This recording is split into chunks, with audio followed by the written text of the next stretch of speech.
want to win, win, win, win, win, win, win, win. All I do is win, win, win, win, win, win, win, win, win. I say I jump over it. The whole you did by me, I jump over it. I say I jump over it. The whole you did by me, I jump over it. They will see it. I said they will, yeah. Yeah. So you forced to let me. You not let me say you forced to let me. You forced to let me. You not let me say you forced to let me. Jehovah bless you, no man can curse you. When Jehovah bless you, no man can curse you. When I can go away with you, and when I feel it, it will hurt. Oh, yeah. When I need it, it will ju. Yes, sir. All I do is win, win, win, win, win, win, win, win, win. All I do is win, win, win, win, win, win, win, win, win. Born to win. I say I was born to win. Born to win. I say you was born to win, yeah. All I do is win, win, win, win, win, win, win, win, win. All I do is win, win, win, win, win, win, win, win, win. I say I jump over it. The whole you did by me, I jump over it. I say I jump over it. The whole you did by me, I jump over it. I say I jump over it. I say your time, now your time, nobody can stop it. I say your time, now your time, nobody can stop it. They can do what they do, and they can talk all the talk. They can do what they do. Hey, turn the fire the person, Holy Ghost fire the person. Turn the fire the person. All I do is win, win, win, win, win, win, win, win. All I do is win, win, win, win, win, win, win, win. Born to win. I say I was born to win. Born to win. I say you were born to win, yeah. All I do is win, win, win, win, win, win, win, win, win. All I do is win, win, win, win, win, win, win, win. They will see a koro with a BB apple. They will see a koro with a small apple. They will see a koro with a BB apple. They will see a koro with a small apple. Jehovah bless you, no man can curse you. Jehovah bless you, no man can curse you. Hey. I say your time, now your time, nobody can stop it. I say your time, now your time, nobody can stop it. I say I jump over it. The whole you did by me, I jump over it. All I did was win, win, win, win, win, win, win, win, win. All I did was win, win, win, win, win, win, win, win, win. Born to win. I say I was born to win. Born to win. I say you were born to win, yeah. Born to win. I say I was born to win. Born to win. I say you were born to win, yeah.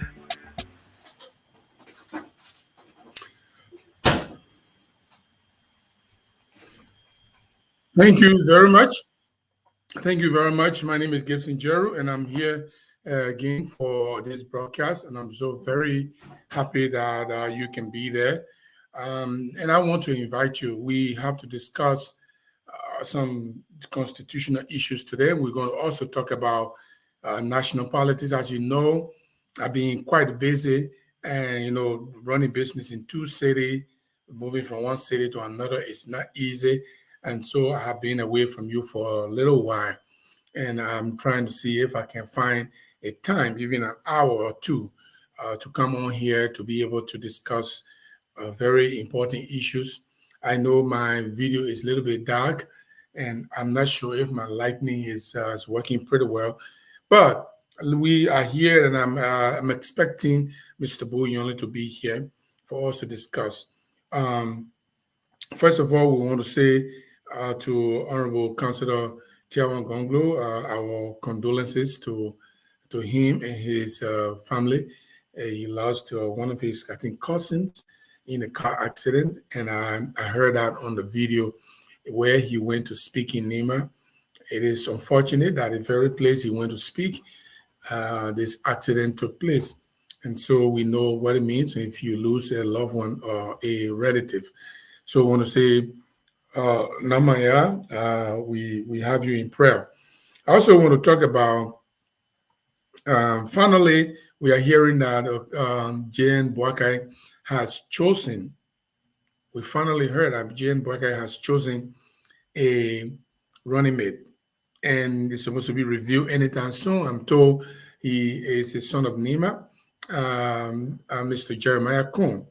And we know the whole strategy. We know that the strategy to choose Jeremiah Kuhn is intended to take away vote from our presidential candidate, Councilor Tiawan Gonglu. But I can tell you for sure, those of you who are supporters of Tiawan Gonglu, you don't have anything to fear. You don't have anything to worry about.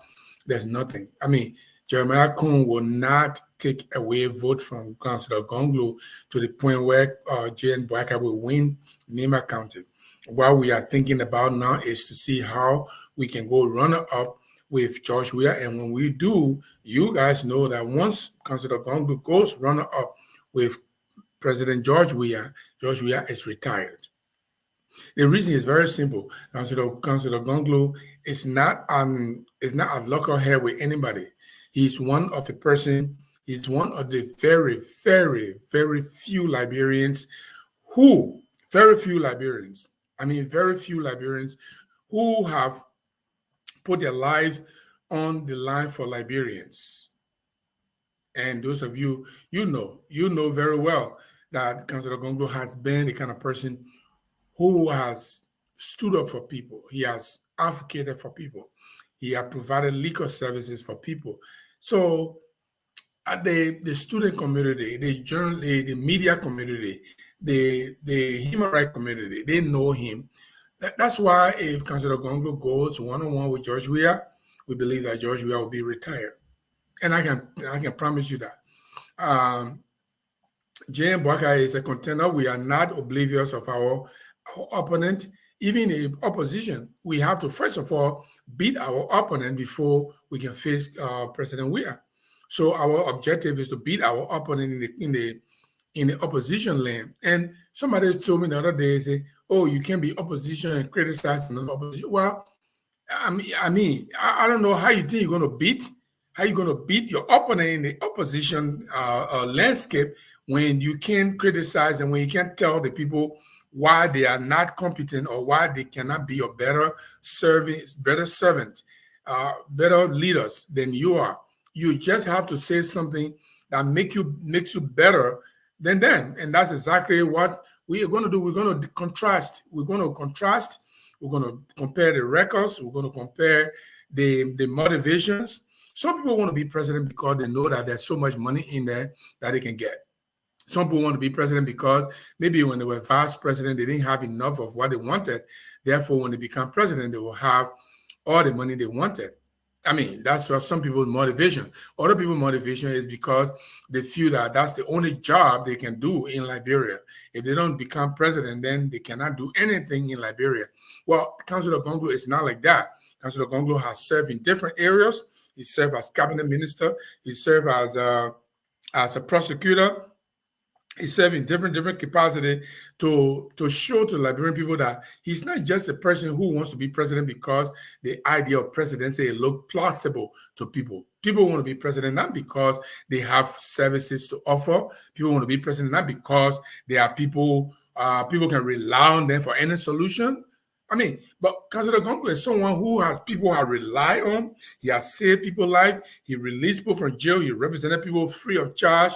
I told one journalist the other day, and you say, "My man, you all need to be giving us some money." I said, "Well, the money that Councilor Gonglu need to give you, some of you have already chopped that money a long time.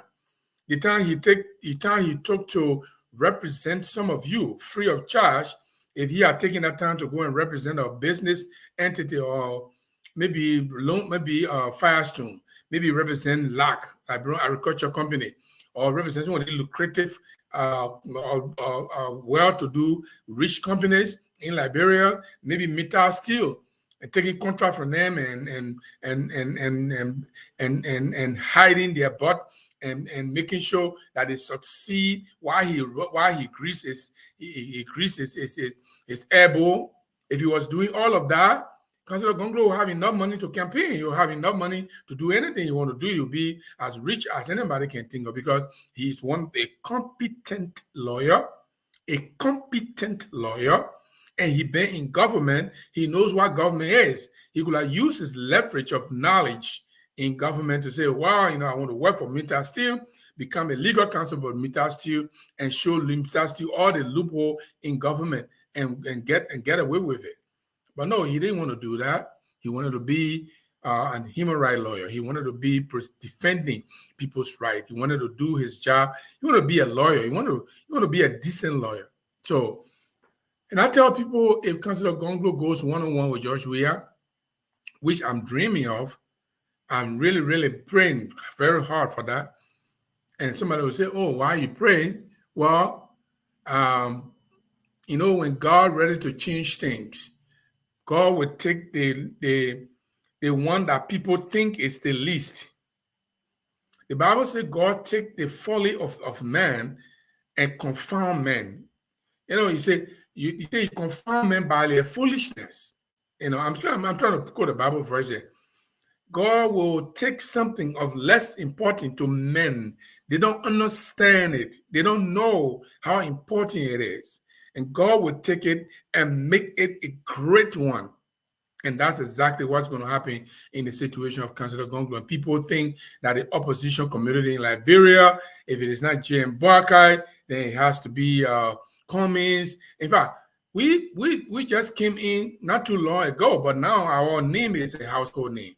This is one of the very, very few presidential candidates I have seen in Liberia that have gone to every nooks and cranny of Liberia. He goes to the villages. Mosquitoes will bite him. He will walk. His vehicle will break down. They will walk. They will take motorbike and go to the very innermost villages. The only presidential candidate I have seen ever doing something like that, because he did that to my county. He went to Grand Jida. He slept in Port Town. How many politicians? Georgia will not even sleep in Zwadru easily before I talk about sleeping in Port Town, a village town. They men slept in a village town to show to people in Grand Jida that the same place you sleep, I will sleep to the same place because you are no different from me. And we have never had any presidential candidates in a long time.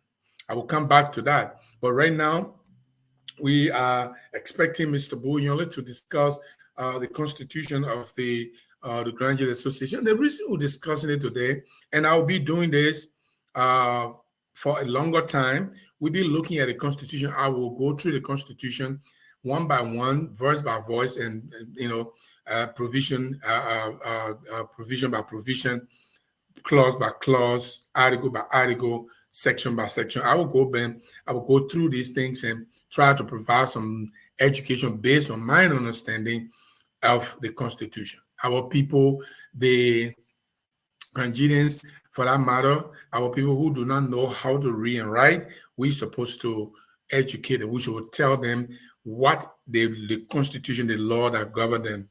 And so when my guest, Mr. Bull Yonly, Isaac Bull Yonly, comes, we will discuss in depth. But before that, I want to talk a little bit about what has happened in the Grand Jida community. And some of you, you have heard some of our Facebook, our social media handlers, because they have an interest in certain things, they have not presented a clear picture to you.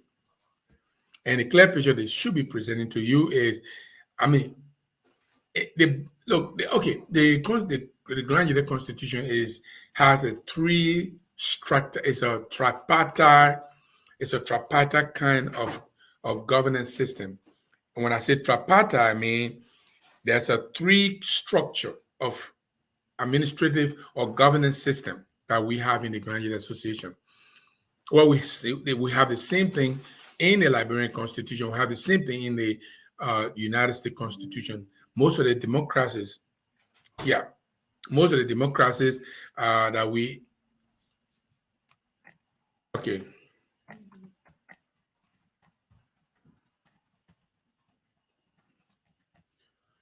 most of the democracy around the world have this tripartite kind of governance system.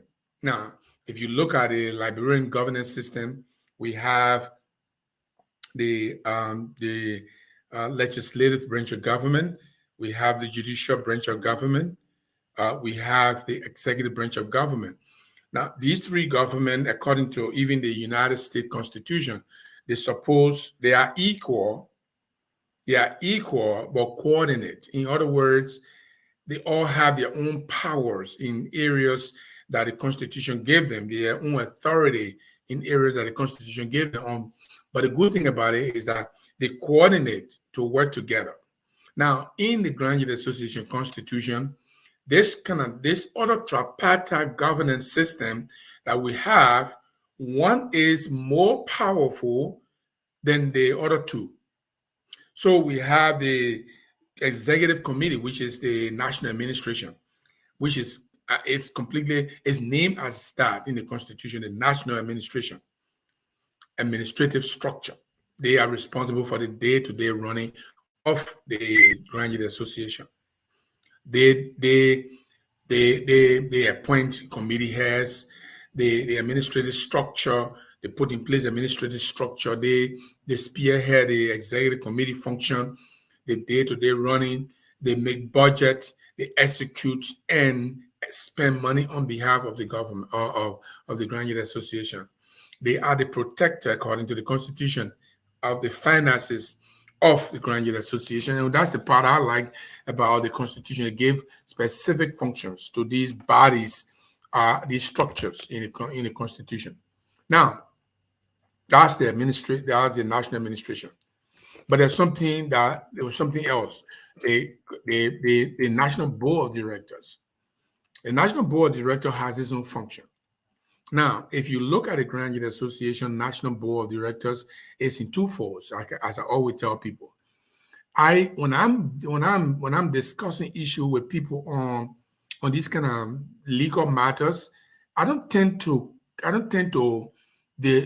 rob people of the idea, they rob people of the better information that they need.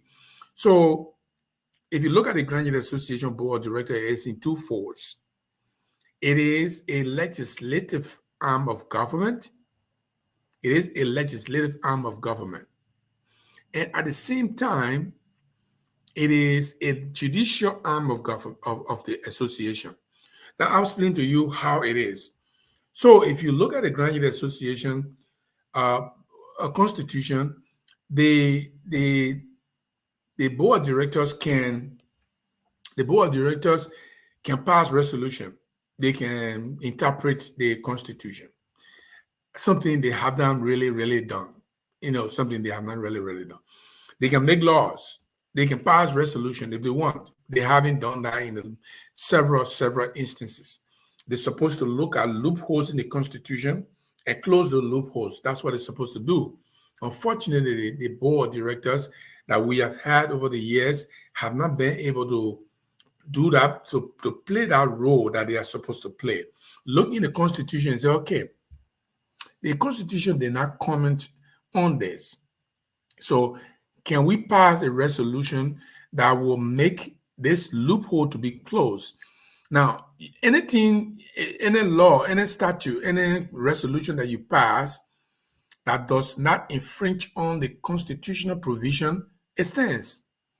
The only way it doesn't stand if it violates a constitutional provision.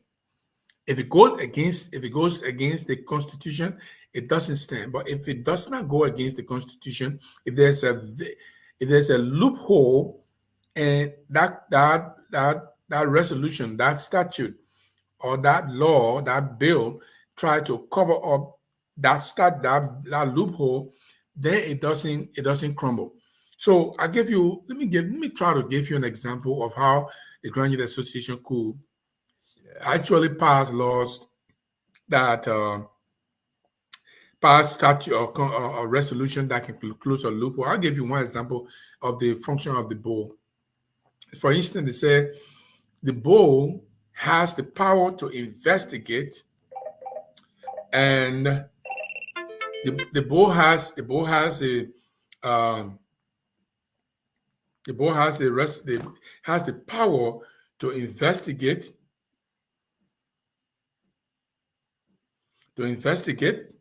and impeach and remove from office any officer. So you tell me, what is the process of the investigation? What could be the process? So the board could pass a resolution to describe what could be the process. What could be the process that an impeachment or an investigation can take? What process will it take? What would be the process? What would be required for the board to investigate? What would it be looking at? Because the Constitution did not describe what would be the process, but it says you must investigate. So we are all left with the normal definition of investigation. What investigation entails. If you want to investigate somebody, you can't investigate them beyond their bike. No matter what you do, if the person, let's assume somebody stole money. Oh, the man stole money. Okay, so can we actually investigate the man beyond his bike that he stole money? Or even if we gather all the evidence that we want to gather, we'll bring all the evidence that we have, we'll get all the pieces of information that we want, and we get all the information from different people, from documents, from sources close to the man, close to whoever. We'll get all this information. Okay, if you get all this kind of information, you still need move it from speaker. You come in my studio. Move it from speaker. Move it from speaker. Okay. So if you investigate the man beyond him, get all the information you want, what else are you going to do? You cannot take action on the man. Even the police. Now, they create background investigation. All the thing you'll be doing called background investigation. The police realize that this man, they accuse this man of stealing. Somebody accuses me of stealing. They don't have strong evidence, so they decide to do background information. They ask family members, friends, close relatives, acquaintances. They get document, they get maybe audio, maybe video. They get all of these things. The last piece of the investigation will be to invite the man and acquaint him with the evidence, with the pieces of evidence, with the case. He said, this is what you are being accused of. What do you say? This is what the people accuse you of. They say you stole money. Even though you may have gotten all the evidence that you have, it is not enough to convict the man until you acquaint the man with his crime. So that is why the courts are for. The courts are for making sure that everyone has the right to appear and defend themselves in a court of competent jurisdiction. I told you earlier that our organization board of directors serves in two capacities. They serve as legislative arm of the organization. But in the other part of this serve is the judiciary arm. They serve as judiciary. They serve as the judicial arm of the organization. Now I'll give you an example. I give you an example of how the board can serve as legislative arm by making laws, by passing resolutions. Now, somebody will ask, well, what are resolutions? Before I go to the judiciary, what are resolutions? Say, oh, what they call resolution? What law called resolutions? Okay, resolutions are issues that the board consider legal but are not covered by the Constitution. And the board decides it's going to pass a law. On the NGO level, we call it a resolution. On the governmental level, we call it statutes, bill, or the board pass a bill. Those are the language you use when it comes to the governmental aspect. When you come to the NGO, you call them resolutions because that's on a lower level. So we call them resolutions. Now, when these laws, resolutions are laws. When these laws are passed, there are indicators to show why and how they are passed. For instance, we want to pass a law. It says the president has a responsibility to hire an accountant or hire a legal process to defend the organization finances. So let's say you have the responsibility to hire a lawyer. But it didn't say how much the president can spend without going to the board in terms of having a legal matter at your hands.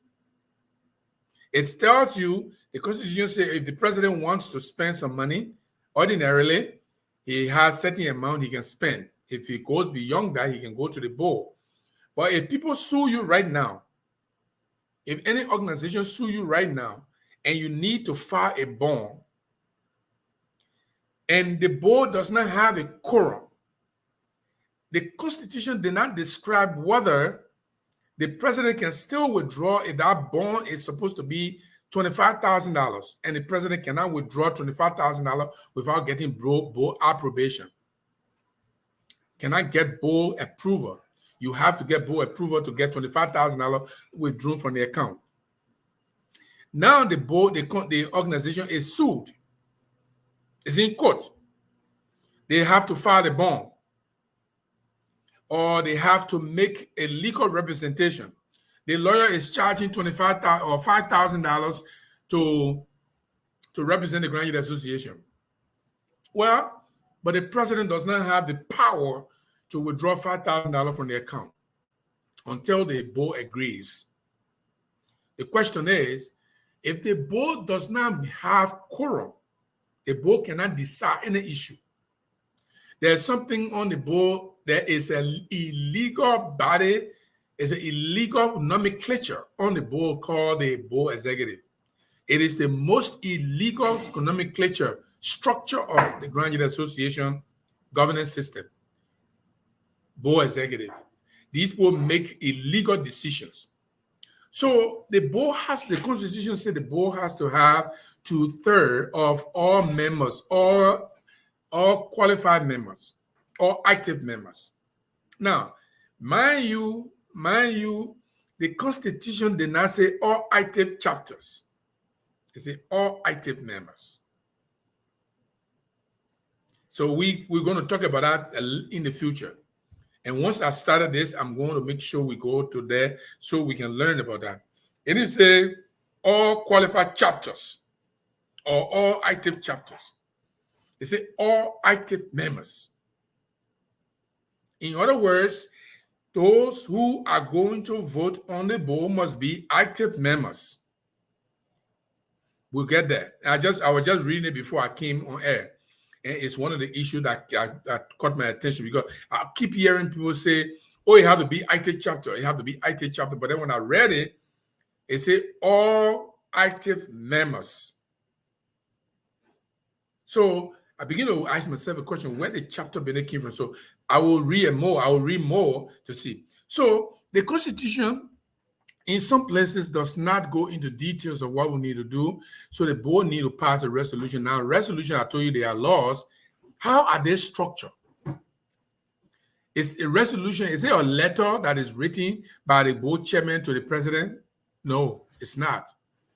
A resolution is some kind of communication coming from the secretary and the chairman and sent to the president. No, it's not like that.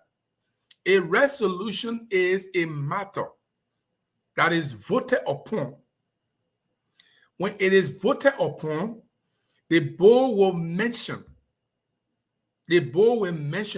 how many people voted for, how many people voted against, and then that issue, if 2/3 of the of the active member voted for it, that issue is considered passed. And if it considers passed, then it becomes a law. It means the organization will have to respect it just as they respect the Constitution. Because it didn't violate the Constitution. That kind of law that you passed did not violate the Constitution. Therefore, it has to be respected as if it was the Constitution. In a case where it violates part of the Constitution, the law says it doesn't stand. It crumbles. It's not existing. It is done. Once it violates any iota, any inch of the Constitution, that particular resolution is considered null and void. So that's our resolution that passed. But let me tell you something. Interestingly, the Constitution said before the Bull passed on any issue, before the Bull vote on any issue, the Bull must have a rule that will describe how they are going to take that action. Let me put that on there for some of you. Let's read it together. Let me read it for some of you so you can see what I am talking about. I want to okay. Let me put that on so I can read it for you. Okay.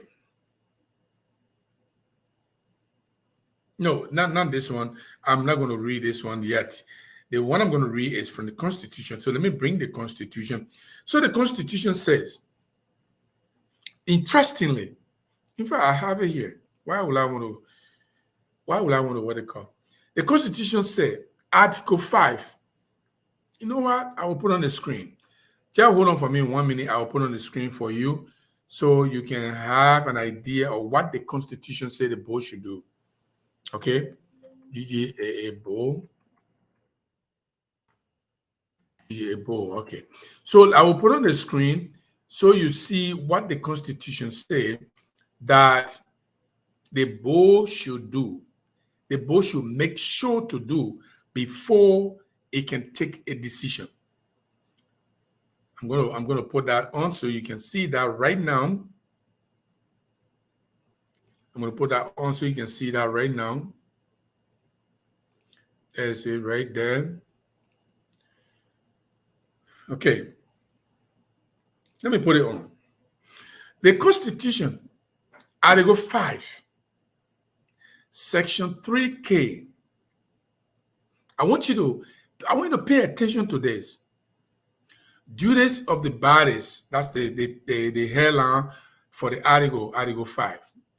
The GGA part of that reading says, if you see 3 ... it means there were other things said that had nothing to do with this. They are all in the same paragraph, but they had nothing to do with this. So we only take the one that had the issue, that had the particular, because this is different from the rest of it. If they were all the same, definitely you're going to bring it. So you see the 3 ...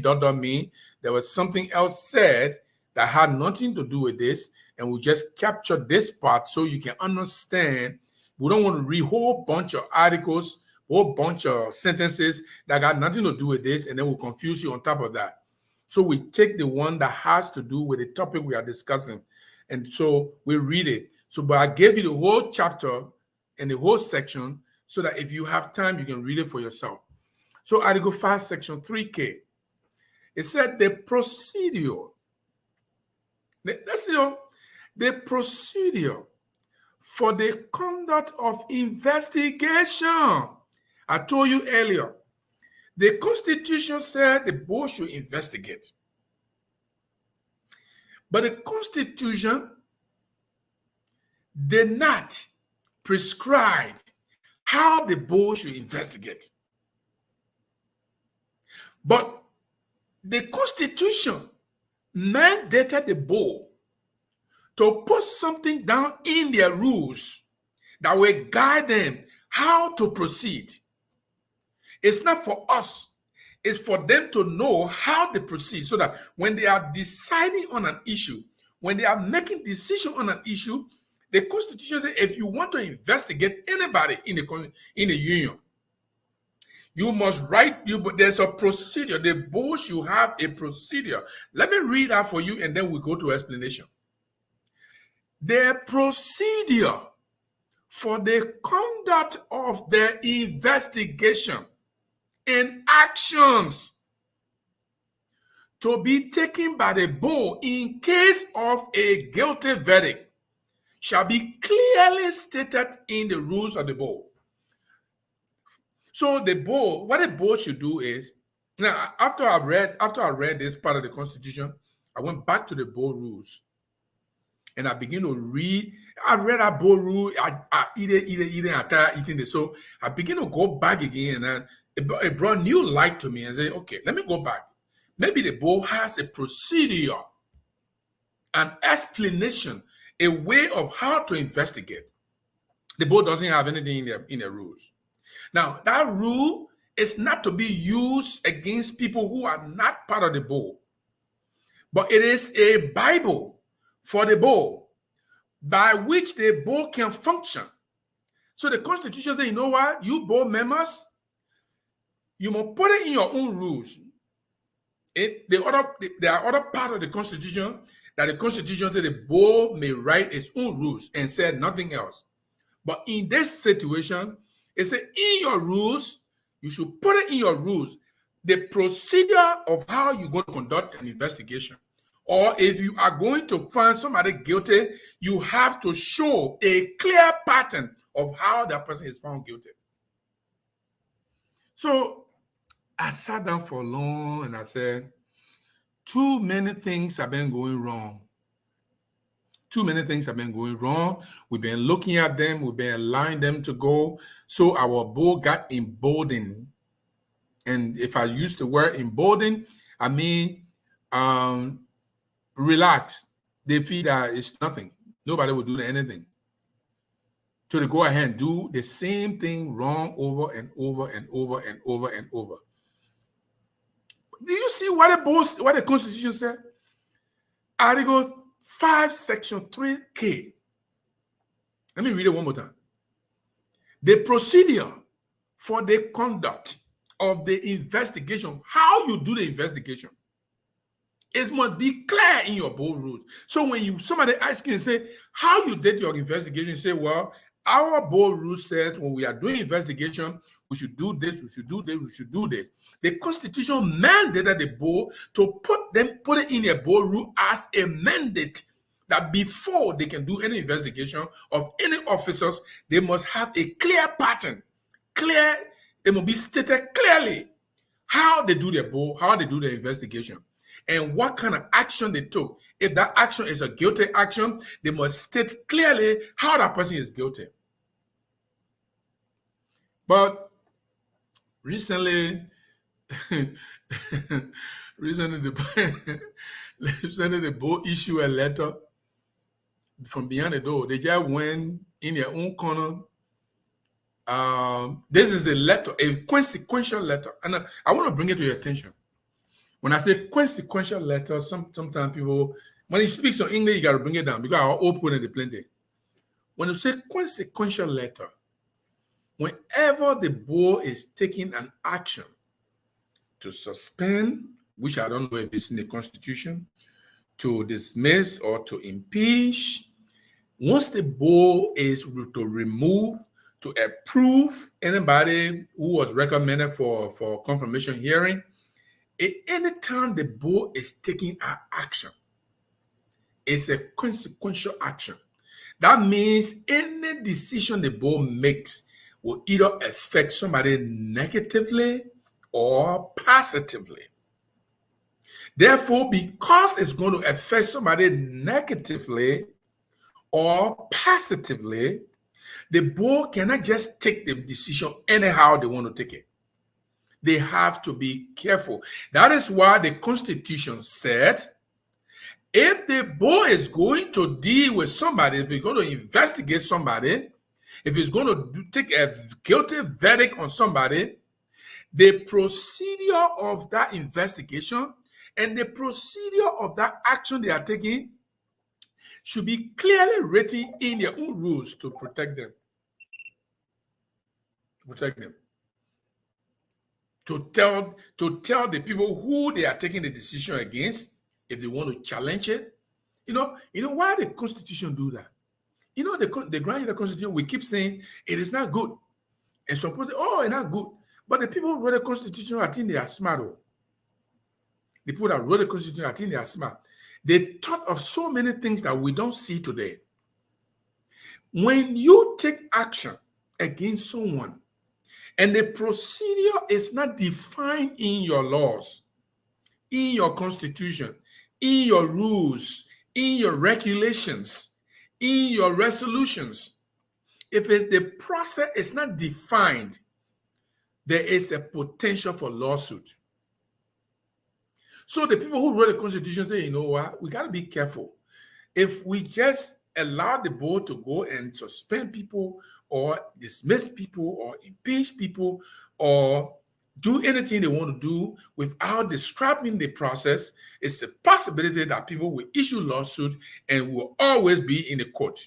We don't want to be in a court as an organization. We want every member to know what procedure that the board is going to follow before they can take a consequential decision. But is the board doing it today? Does the board have rules? In their rules, they have section in their rules. And I will pull it out, I can read it. If anybody who knows that, you can just type the message, I will see the message. If the board has in its rules how they're going to investigate people, it should be described. The Constitution says you must describe. You must clearly state in your board rules how you're going to investigate a person. You don't just walk us through in the morning and say you are impeached or you are removed.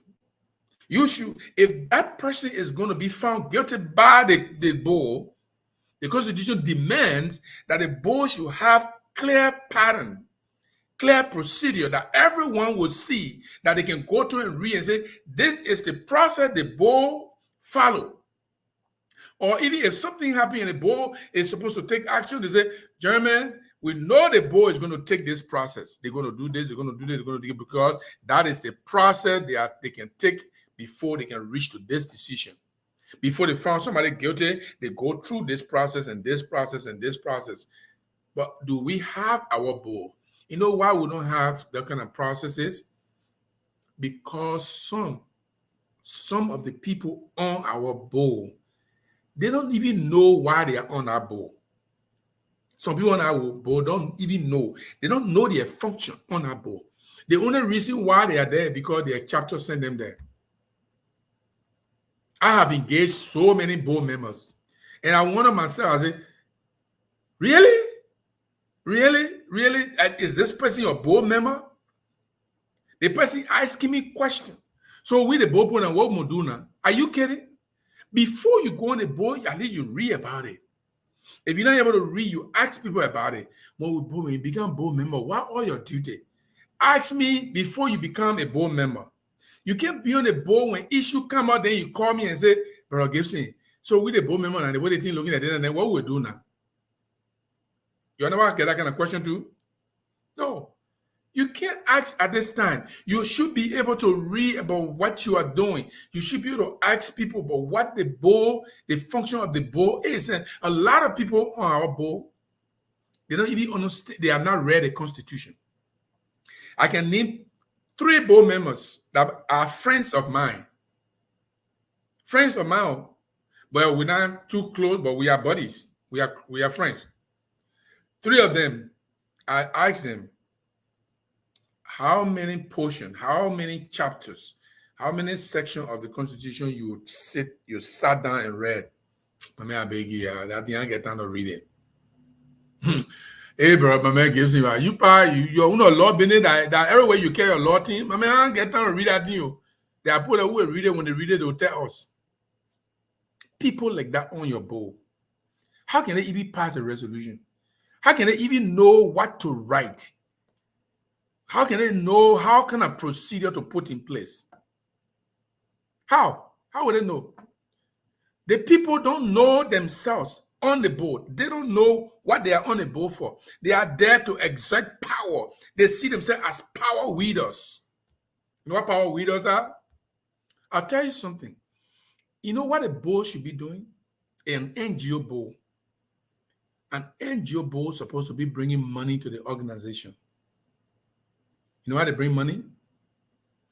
An NGO board supposed to write projects, make negotiations, and bring the president in. Bring about ideas of programs, how the organization can raise money. There are board members of other organizations. Have you seen, like, how many of you know Carter Center? You know the board members on Carter Center? You know how much someone pay per annum? Board members on Carter Center. You know, the Red Cross, maybe the organization, you say, oh, but using a social big organization. Okay, these big organizations are the one you can look at and fashion your own and work towards it. Those organizations, those people pay millions of dollars, thousands of dollars as their quota. Boards supposed to have quota. Board members supposed to have quota. Because eventually, in the absence of the General Assembly, they own the organization too. They are the owner of the organization in the absence of the General Assembly. They run the show. They interpret our laws. They hear complaints. They act like the judges.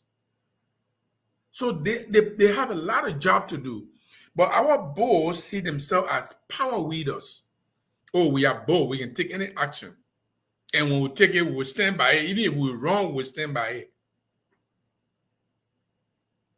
Unfortunately, the Constitution says before the board investigates someone, it should put in its rules as a guiding principle. Before the board moves and say we're going to investigate a person, they should be doing so with the guiding principle of the law. Now, the board rules are laws, but they are laws that are specifically for the board members. But if the Constitution mandates it, the Constitution says you must put it in your law. It means it's a constitutional mandate. When the Constitution says before you investigate people, you must put it in your law to show how you're going to investigate people. For those of you who are not here, let me read it one more time. The procedure for the conduct of the investigation and actions to be taken by the board in case of a guilty verdict. Oh, we're going to find this person guilty. If the board is going to find somebody guilty of any action, or you lied to the board, you are guilty. Or you stole the organization money, you are guilty. Or you disrespect the board, you are guilty. Or you stole, you are a criminal, you are guilty. Before the board determines a guilty verdict, the Constitution said the board must put in their rules how they are going to do the investigation and how they are going to take the action. Our board doesn't have that. But they are lawmakers. They cannot make a simple clarification in their rules how they're going to take an action on an individual. Think about what they did recently with the Election Commission. Somebody, because they got power, they just woke up one morning and say, Jeremy, you ought to have a meeting. In fact, board executive, because the full board did not have meeting. Board executive, okay. And they have meeting and say, don't men disrespect us. You're there impeach them. And then they wrote a letter and say you are impeached. The Constitution says you can't do that. There must be a process of investigation. Number one, a process of investigation.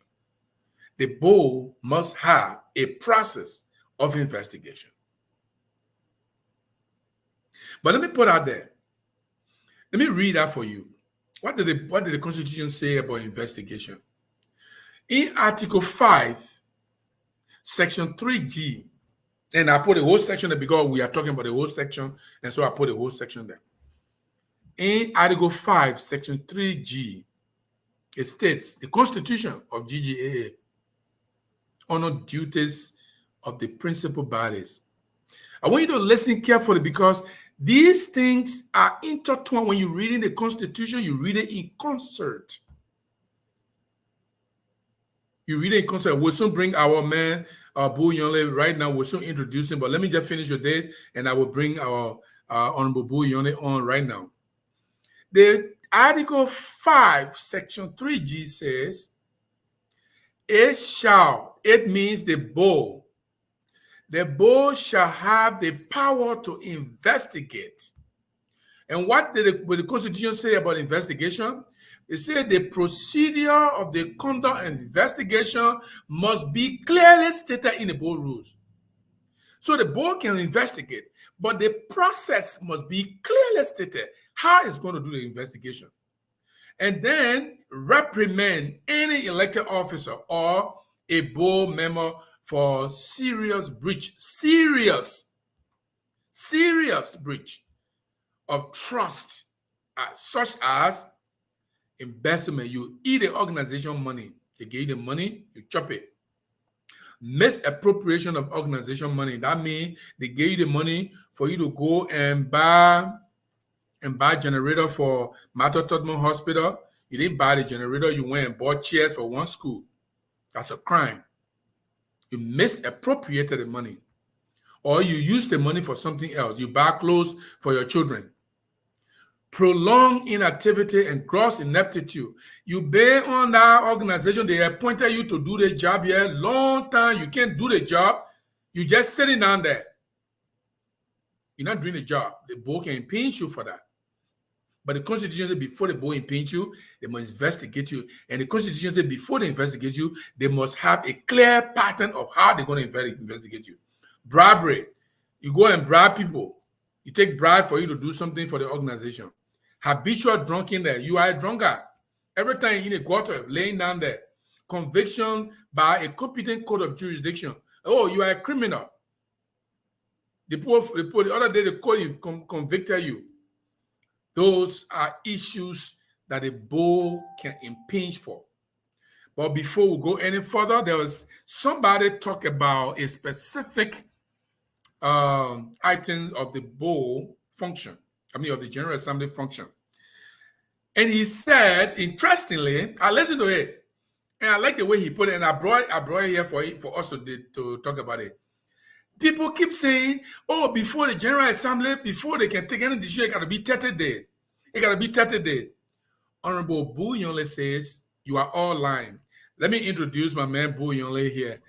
Mr. Isaac Bull Yonly, how you doing today? Yeah, I'm okay. Thank you very much. You are very, very loud and clear. Thank you for coming on. I think my area is very dark, eh? Yeah, no, I can see your face. I can see you. Really? If you got light, you can put it on, but I can see your face. My computer is kind of dark. Let me see. Yeah, my face is dark. I don't know if it's because of beyond me or I don't know. But yeah, I think that okay, you're very good now. It's very good. We can see you. Wow. So I watch you on the Daniel Fremont show. Mm-hmm. And I was thinking, I said, these are simple constitutional issues. Why is it that people have been misunderstanding it? But you said it in a way that it makes so much sense. It has to do with the General Assembly. First of all, what's your general understanding of the conference, the General Conference, the General Assembly? What is your general understanding of it? Yeah, thank you very much for bringing me on the on your forum here, and also, greetings to people who are listening in the radio world, and now we're having a podcast. So, the Grand Jury Association have a constitution, mm-hmm. and on the constitution we have three principal bodies. Mm-hmm. We have the National Conference. We also have the National Board of Directors. Mm-hmm. And then we have the National Administration. Okay, these are three principal bodies. Mm-hmm. The National Conference is the what? is the father for all of them, where the final decision is made. Okay. Who goes to the national conference? The whole body, including the delegates, the board members, the national administration, the common people, the plebeians, whoever you want to call it. So everybody go to the national conference. So that's why the national conference is the what? It's the highest decision-making body. Okay. So we have the national conference, you got the national board of directors, you got the national administration, and then you also have, sometimes you got the standing committees as they indicated. But all of these things are vested in the Article 5, where they got the duties of the principal bodies. Okay. So you got Article 5, Section 2. I will go ahead and read it and I'll break it down. Yes. Okay. Section 2, this is the national conference. The national conference shall be the supreme body of this association and shall be held annually in the month of May. And they said that the date and the venue shall be decided by the national conference. That is the previous national conference. They can make, they can decide which date they're going to use at that particular time. Okay. Should the national conference fail to decide same during its section, the national administration shall decide same subject to the approval of National Board of Directors. So they can work hand in hand and, decide on what date they can use to be able to, come up with a date for that in that May. It could be any date in May, but it has to be in May. Okay. So the question you asked me is the national conference. Right. Okay. The national conference, basically in this section 2, Article 5, Section 2, that whole Section 2 from A to all the way to what? To F, covers the national conference duties and functions. Okay. They said the national conference shall be composed of bona fide members. Bona fide members, these are people who pay their dues and all that kind of stuff of the association, who are willing and are able to attend the conference. So if you are willing and able to attend the national conference, you are a bona fide member. Right. That is, you pay your dues and all that. You go there, you pay your $50. You are a bona fide member. We'll go to how the members are even seated and all of that. But I want you, there's a word there that you mentioned when you were reading. I want us to go back to it. They said the national conference shall be the supreme body. When it says supreme, I see supreme in a different way. But how do you see it? Supreme body. Yeah, with the word supreme in itself, in entirety, supreme is the highest. Okay, if you look at the dictionary, okay, when you look at this dictionary, it says adjective supreme, authority or an office or someone holding it superior, somebody who is way on top, on top, superior power. Somebody way on top there. Okay, that's the supreme, the higher person, the highest. Okay, a unified foe will supreme commander, strongest, most important, most powerful.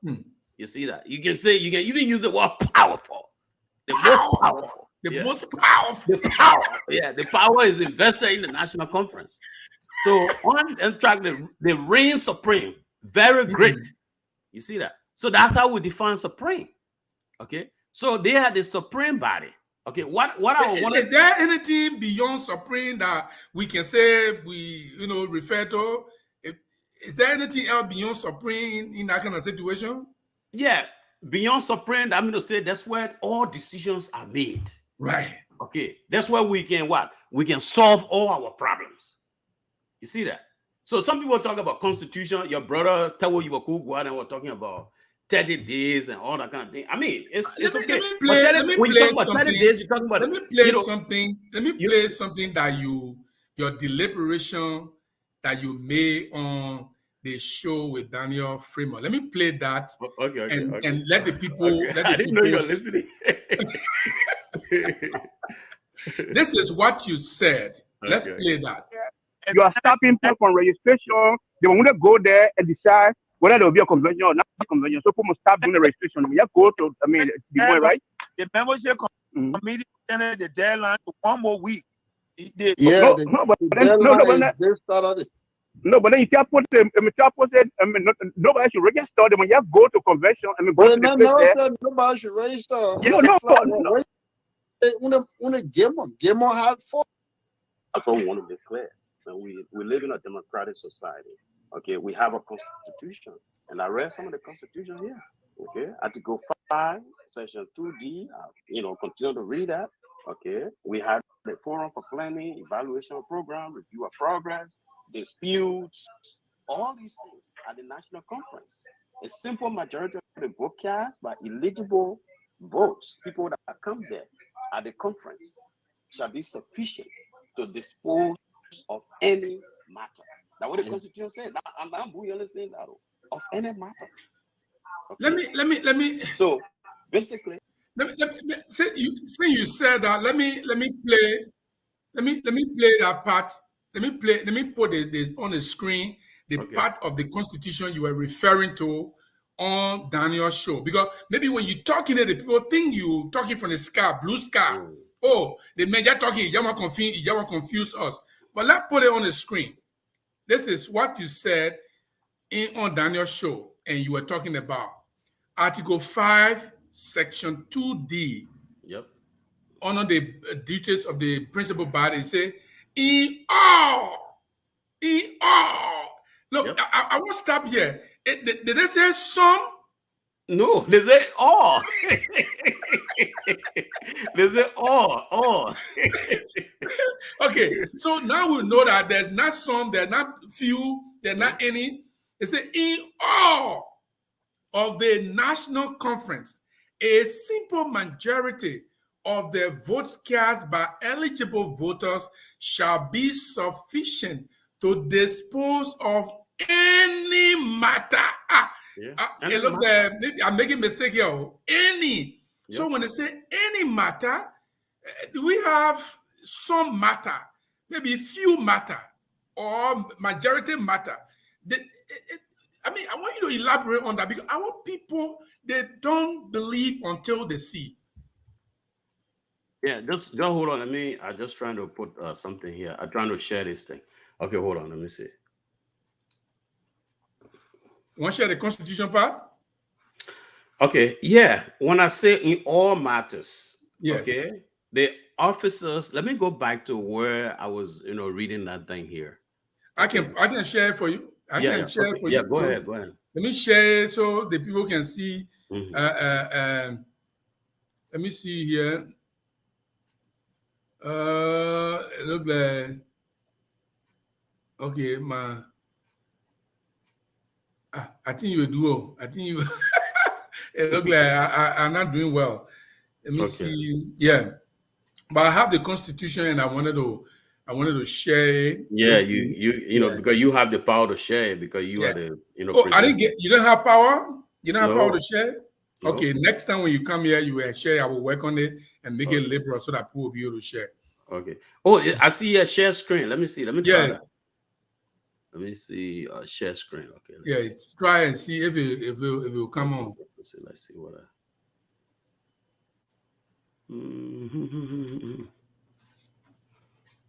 Okay, let's see what I mean. Power.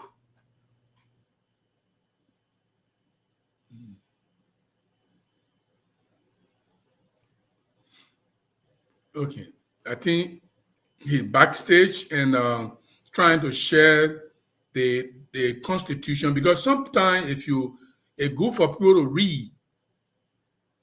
When you read it, you see it.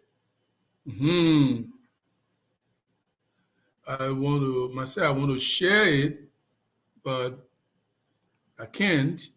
Okay, I think I can do it here.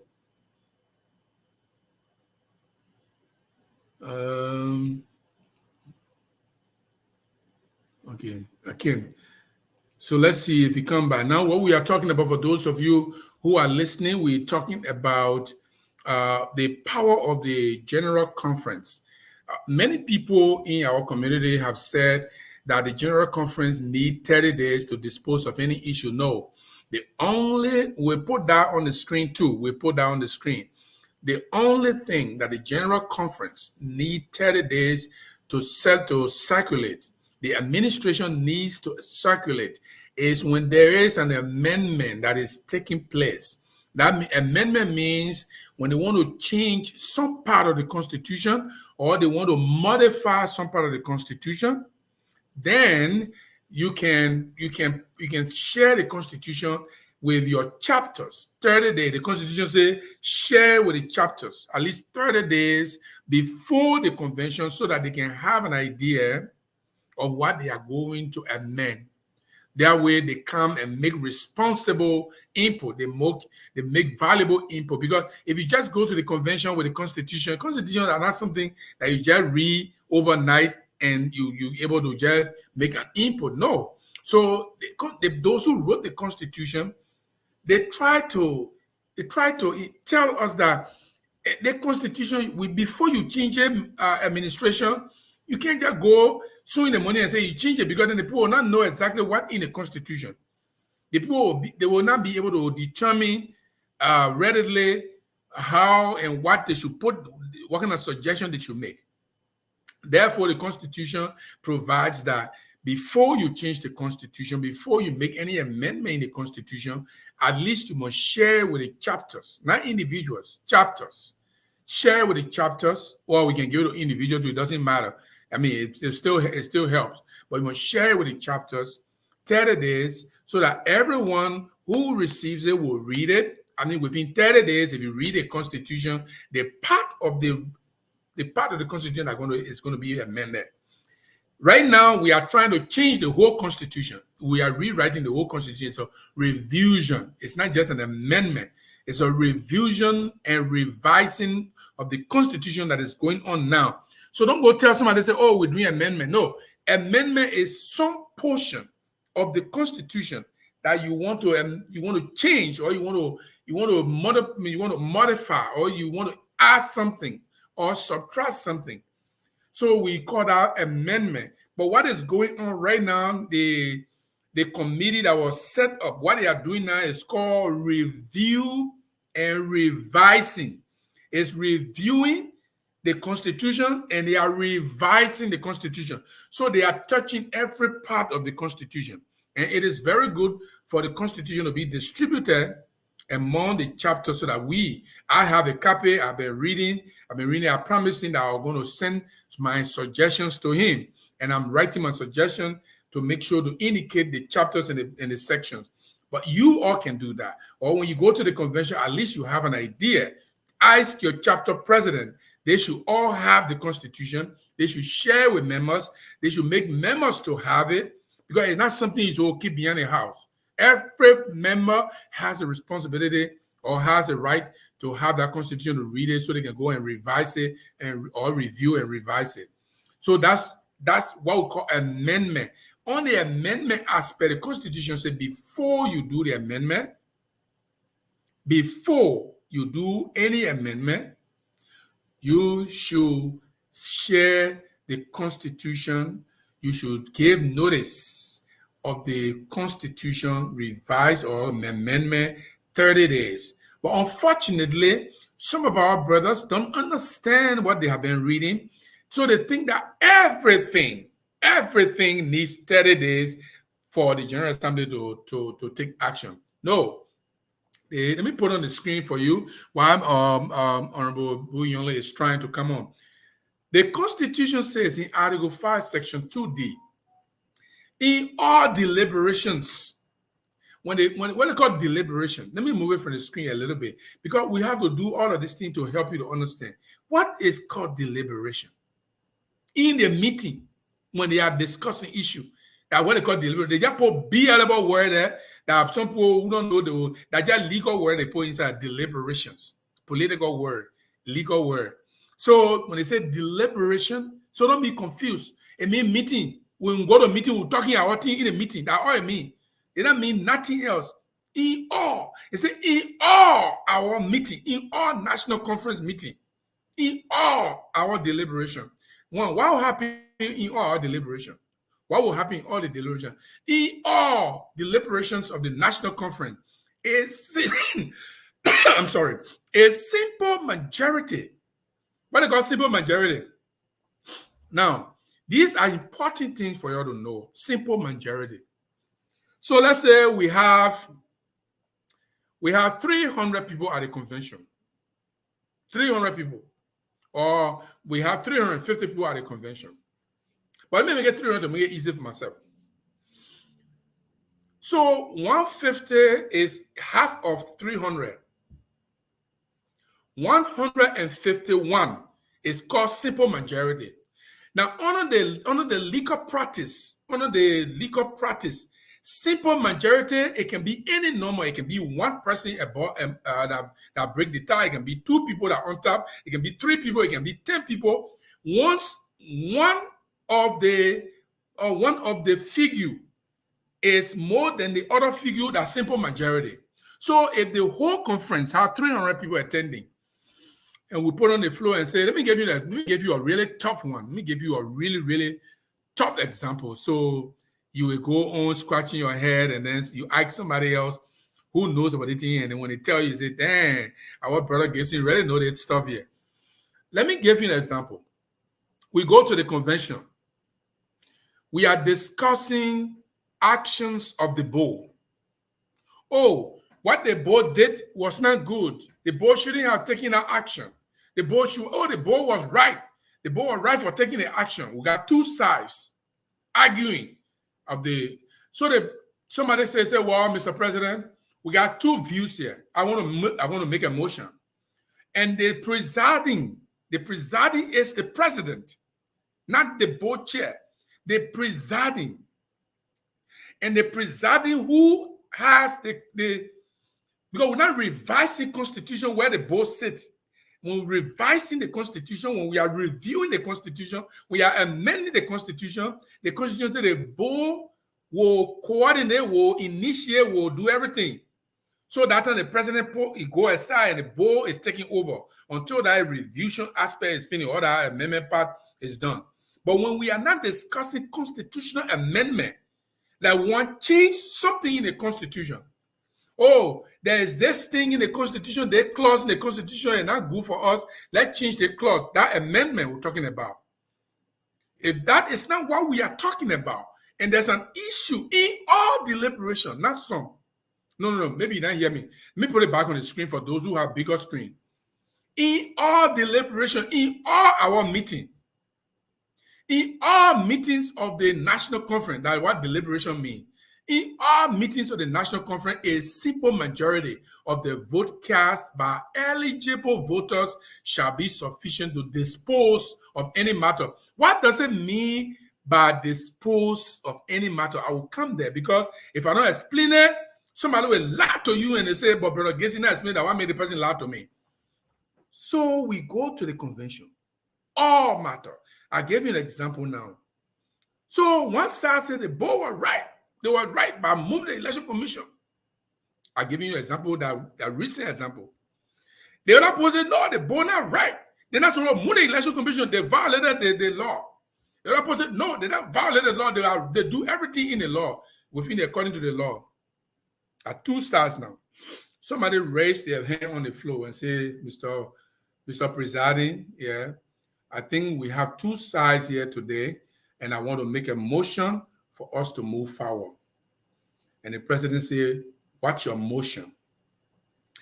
And the motion says, Mr. President and members of the convention, because of the action of the board of directors, which has brought embarrassment to the organization, I move, if I can have a second, that we vote today to remove our board. The organization does not need any board. We only need the president and the general conference because the board have been bad to us. And somebody second that motion.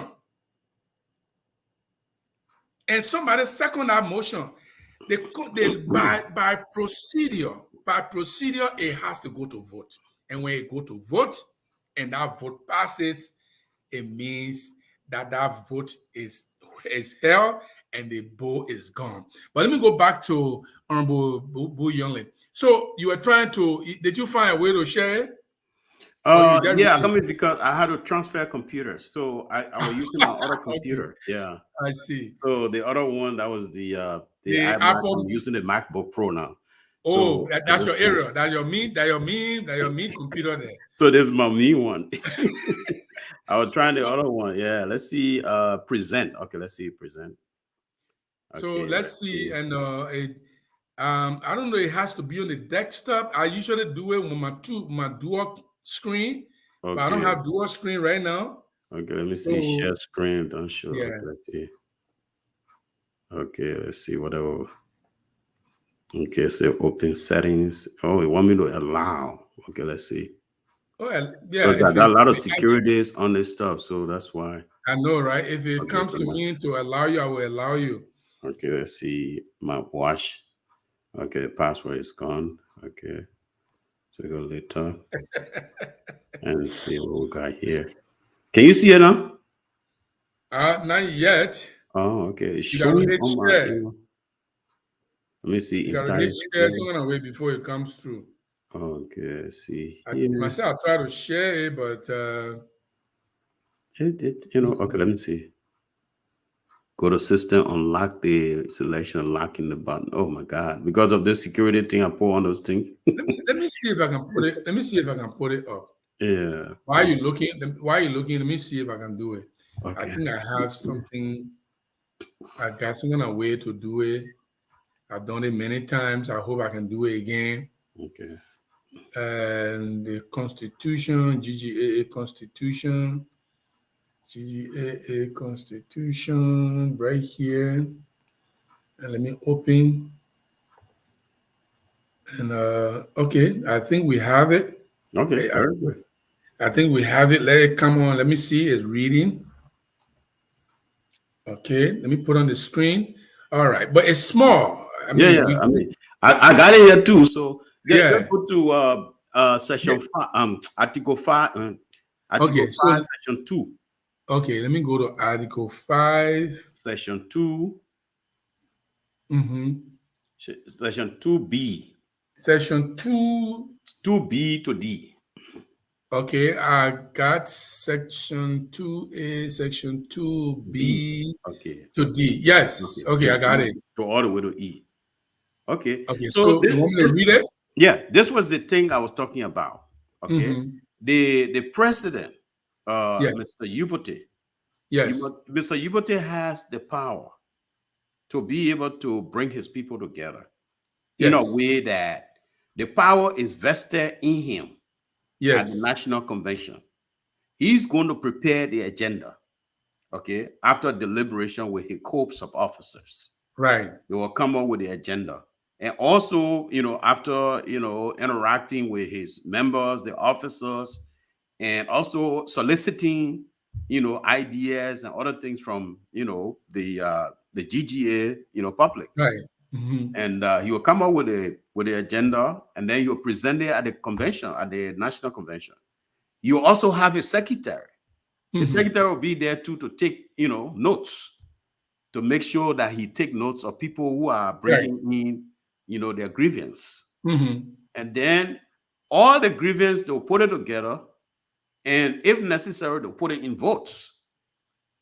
And when the vote is cast, a simple majority, with decision will come out, and then it become, the decision that everybody got to take. And that's why we call it the supreme body. Because the whole thing here we're discussing about the supreme body. Why is it we call it supreme body? Yes. Because it's the highest decision-making body. It incorporates all Grandidians. You see, these guys talking about constitution. Constitution is okay. That's what we're reading. We are not violating the constitution. We are reading it. Yep, we are. It's just that it depends on how you will interpret it.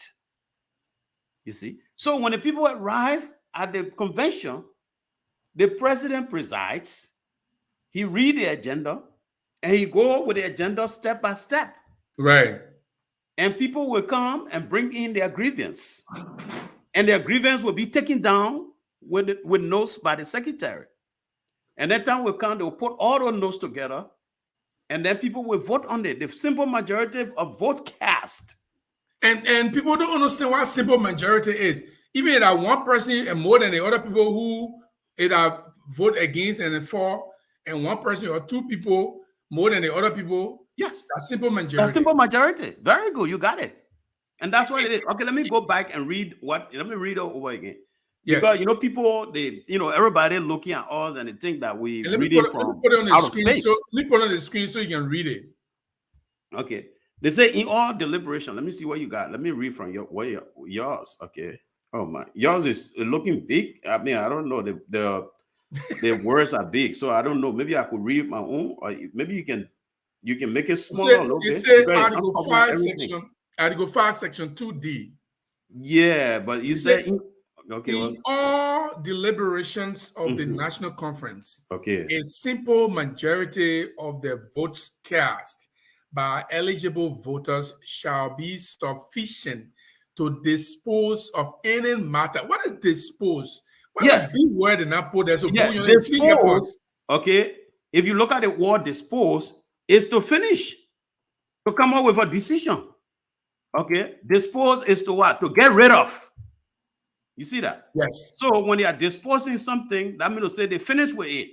So if they voted and say at the convention, somebody put on the floor and the convention decide to vote and say, you know what, the organization, we don't want no bull. Let do away with bull. And they vote, and simple majority voted against having a bull. That means they dispose of the bull. They dispose of the bull. Get rid of it. Get rid of it. By throwing away or giving or selling it. So dispose is what? Getting rid of it. Throwing it away. We finished with it. We don't want it anymore. Yeah, we don't want it anymore. Let it go to hell. we finished with it. You see? So these are some of the things we're talking about. Okay. So Yubote has to understand that his day to shine. That's his last day to shine. Oh, I like that what you say. Yes. That's his last day to shine. You can't take it away from him. You remember when Fred Gwian was in Virginia? Fred Gwian shined that day in Virginia. Oh yeah. The same with Tim Collins in Texas. Once you are at a convention, the president is chairing that convention. Yes.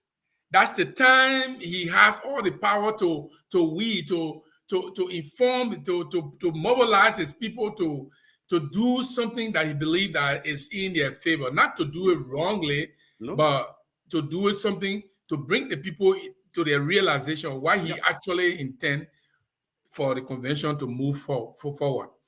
And that's how you put it. That's the right way you put it, because the president presides. Yes. And also, deliberate and monitor everyone over there, chooses who to talk. Yes. Yeah. And then he decides to recognize hands. Okay, recognize. If Gibson put his hands up and Mr. Gibson, when you say that, put your hand up. Don't be scared. Come out. Come out of your hole. Oh, Gibson, we're not recognizing you. Put your hand down. Put your hand down. Yeah. Either way. Yeah. And people who want to cause confusion, you'll get them out there. Yes. You see? In fact, you'll go call the police. I don't want any of the people to be here right now. And I hearing police pull your work the people outside. You know, Gibson. One thing I wouldn't be surprised if Gene you both walk some people outside. I wouldn't be surprised. Yeah. I heard somebody was saying that the board going to get police. No, it's not a board duty. You see, when I was board chairman and Ramsey Wright was the acting president, I gave Ramsey Wright all the, because he's the administrator. He's the administrator, yes. Yeah, I was just there behind him, helping him. Because if the team was not successful, Bull Yonly will be blamed. Yes. Ramsey Wright will be blamed. We were just a caretaker at the time. Yes. So he and myself were working hand in hand. You see that? So, but everything was signatured or by Ramsey Wright, because Ramsey Wright was the man. That was his day to shine. To get the place for the convention, it has to be approved by the president. Correct. For the chapter to present someone who will head the convention, the president got to approve.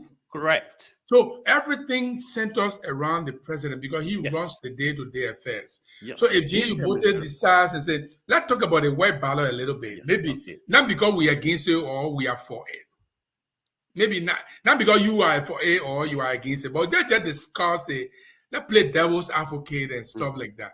So if Jay Ubote goes to the convention and put it before the people and say, hey, I want us to take a vote on this issue, whether you want white ballot or you want for us to have election where we have people to contest. And the convention say, no, we don't want white ballot. Would that be in white ballot? If the eligible voters, as they Yes. describe them in the Constitution, Yes. if the eligible voters say that we don't want white ballot, they will put it in vote. They'll put it in vote. And the simple majority of that and vote simple passed, majority would decide to dispose. okay, to with throw dispose of away. any matter. I like the power say to throw away. We throw it away and get rid of it. Get rid of it. We don't want you. Get out of here. We are reading the Constitution, Mr. Gerald. That's the Constitution. That 30 days thing they're talking about is about amending the Constitution. If you want to Yes. do amendment, then you have to distribute it in 30 days. Yes. Okay. Right. And another thing, your man, my brother, Tawo Yubako and myself was talking the last time was, he is saying that he acknowledged that the board made a mistake. Okay? They made a mistake by what? By impeaching the election commissioners. Yes. Let me correct the word because our brothers out there pronouncing it impeach. There's nothing like impeach. The word is spelled IMPEACH. It's impeach, not impeach. Yes. So I hope as we Not deliberating now, No, people will start they learn it from pronouncing you. They impeach. should learn it from you. And not impeach. Impeach, not impeach. Yeah, they keep saying impeach. I mean, So it impeach, make maybe us that think.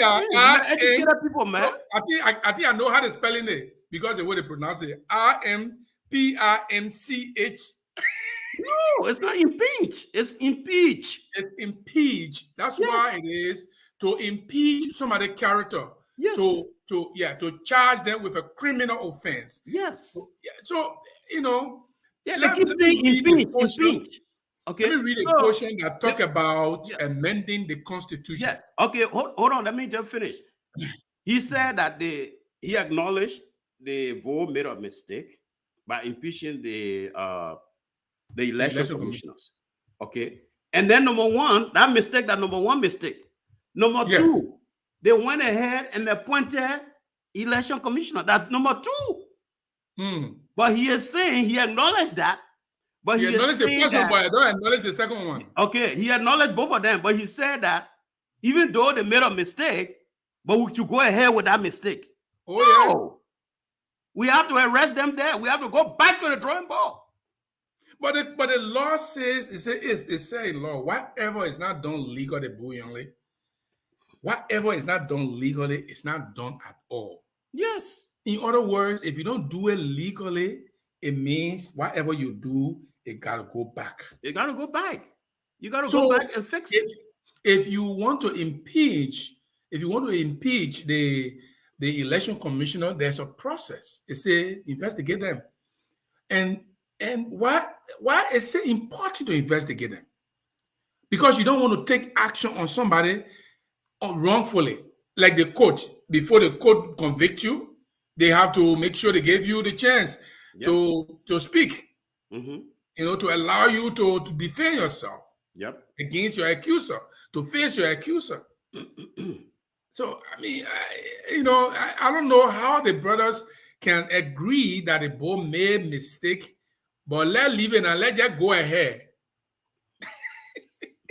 Yeah, man. I mean, the thing it make most of us, we ashamed because these things for our people to keep doing it's just bad. You can't keep making mistakes. You see, I think there are some reasonable people on the board. It doesn't seem to me that these people, the leadership of the board, is involving people who are reasonable and who would differ with them. Like in the case of Columbus Zina Columbus did not differ with them on Prince Double Show and say we should have invited the people to acquaint them with the problem we accusing them, what we're accusing them of, so they can defend themselves. But we can't just go ahead and remove them. And then they started going personal with Columbus Zina. So once you don't agree with them, it means you are against them. What is democracy? Is it not the essence of democracy? And the board should be the one that will encourage people to speak out. You know. So let's once talking about impeachment, let's read this. The board accused the election commissioners of two things. It says they say election commissioners disrespected them and they are inept. That's the two accusations. So I begin to wonder whether disrespect is part of the impeachment offenses. So the Constitution describes what impeachment offenses are.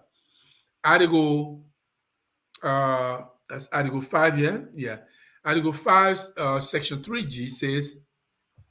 Section 3G? Hold on. Yes. Let me go back. Let me go there. Article 5, Section 3G. Section 3. Okay, Yeah. hold on. I just got in there now. Just hold on. Mm-hmm. Article 5, Section 3G. Yeah, go ahead. So for me, I break it down so your own will be inside the writing the paragraph. Mm-hmm. It says it shall have the board, that the board referred to the board. Mm-hmm. It shall have the power to investigate and reprimand any elected officer or board member for serious breach of trust, such as 1, embezzlement and or misappropriation of association funds, prolonged inactivity and gross ineptitude in the discharge of duty, bribery, habitual drunkenness, conviction by a competent court of jurisdiction. The board letter to the commission says, you are impeached because you disrespected us for gross disrespect. So I'm a little bit confused. Does the board have the latitude to add charges to what the Constitution provides? And they are the board. They say they are the second largest body. Do you know if that is possible to just add anything to the Constitution that the Constitution does not provide? Send their board, they can add anything at any time. Yeah, thank you. Because this is the question I'm asking. Okay, and I haven't gotten an answer for it. I think these guys, our brothers, they should have learned better from what we did previously. I think that what we got, what they call premise. You learn from previous, precedents. Okay, what they call in law? What is it? Precedents. Okay, precedent. Okay, we set a precedent, and I thought that they were going to follow those precedents. Okay, when we had that case involving our brother, the past president, when we got the checks and whatever, signatories and all that, what did we do? We turned it over to what? The budget, the finance committee. Mm-hmm. So the budget and finance committee went to work. They deliberate on those things. They found all the information from the bank, and they invited the brother. Yes. Okay. So they invited the brother. I don't know whether they say he refused to come and blah blah blah. So what did they do? They went to work and did their homework. They wrote a report, and the report was submitted to another committee, the grievance committee. Right. The grievance committee went to work. That's the process. That's the process I've been talking about. The grievance went to work, and they invited the brother. The brother refused to what? To come out. The grievance committee went and did their own report. We got 3 different reports. And then it came back to ethics committee. That whole thing took about 2 or 3 months before we came to the board, process to the main board. And we called the whole board. I used to have what they call Uber conference. So when I program it, we'll call everybody just come on the meeting. About 42, 43 people comes. And something I remember is the when you people took the vote, you mentioned all those that voted for, Yeah. Okay. all those that voted against, Yes. and all those that abstained. Very good. That I saw. I still got that letter. I still Yeah, have the that letter is there. resolution. That board Those who resolution. voted, even Yep. Bull Yonly didn't vote because I only cast, when there is a what? Tie breaking vote. Okay, that's what I do. I tie a break, but I don't have to break tie, so I didn't vote. So the system is there. It should be, carry on. You see. So after that, the board met, and we had to vote on it. The first thing was suspension. Right. And then after the suspension, we tried to reach out to the brother. The brother did not, turn out. So the next thing was what? It now goes to impeachment. And when the impeachment is done, the next thing is what? We got the succession or secession. Yes. You see that? So the other person in line after the president, you had the vice president. Yes. Okay, the vice president refused to what? He declined to. He declined. So it went to the secretary. So that how Ransom became president. We didn't appoint. The board cannot appoint. Only the president. That's a refreshment. That's your refreshment you just provided, and I think that should be a lesson, even if people think it was not 100%, but the process was put in place. Yes. Okay, we accuse you. We are not going. We are the people. We are the board. We're not going to get involved right away. This is money matter. This is ethics matter. We send it to this committee. The committee take care of them, and then the committee make the report. You have no part to play as chairman of the board. Yeah. The committee make their report. You can take it to the board meeting. The board can vote on it. It's not you per se that the board voted. And the part that I like is you mentioned in that particular letter. I still have that letter, that resolution, where the people, how many people voted for, and how many people voted against. Everything was how done. many people abstained. People abstained. Yeah. Yes. I still have that letter today. I still have that letter. So I think, that's the kind of process we look at. You see that? But you can't, have a kangaroo court where you just go and, and few people just decide and say, oh, we make the decision. Then you go and appoint people. You don't do that. Yeah, I'm sorry that our brother had to make that mistake, but we cannot live with that mistake. You see, we have to correct it. You see, anybody can make mistake. I'm not saying, and I'm not perfect. I must say I'm not perfect. But if I make a mistake, I should correct it. You see, because if we don't correct it, we'll have problem. You see, because you guys were elected at the convention. You see, yes. So you can't cease your operation. As you are, you still consider yourself as because anything that is not done right is not done right. It's not done at all. It's not. It's anything that's not done. I'm not taking sides. For me, I've always followed the right thing. I'm not taking no sides. So we'll go to that convention. The president presides, and whatever he, deliberation, the people say, if the people vote and they say we want election, fine. If the people vote and they say we want interim administration next year, we should have election, fine. I don't have a problem with that. Right. Yeah. But the Constitution, nobody should come argue and say, oh, they should have spread it in 30 days. That 30 days is for what? Amendment. It's for just amendment. It's only for amendment. It's not for... and the national conference, you myself just discussed just now, is the supreme body. Right. So when we had, why we fighting to go to the convention, a lot of people didn't understand why we go to the convention. We go to the convention so that we can have a national conference, so we can come up with big decisions. Because that's where the highest decision is made. Right. So if the people go there this time, they will be able to come up. Let me read a letter that you people wrote. The letter of impeachment that you people wrote. You got it? I got it. I said I got it. January 8th, 2017. I'm going to read it for Liberians to see how a responsible communication can be written. Dear Mr. Guion, this letter serves as a notification that you are impeached and removed from the office of National President of the Grand Jury Association in Americas Incorporated, and you are ordered to restitute $30,952.42 of the organization money that you and the former treasurer Jeremiah Shad misappropriated and embezzled. You are given 60 days as of the date of this letter for the restitution. This decision was reached by the organization's National Board of Directors on January 4th, 2017, by a vote of more than 2/3 majority of active board members present in a meeting held on the date mentioned above. Article 8, Section 5C, quote, a 2/3 majority vote shall be cast by the members of the Board of Directors present shall be sufficient to remove a national officer from office, provided a quorum as defined by the board rules is present at a meeting during which the vote was taken.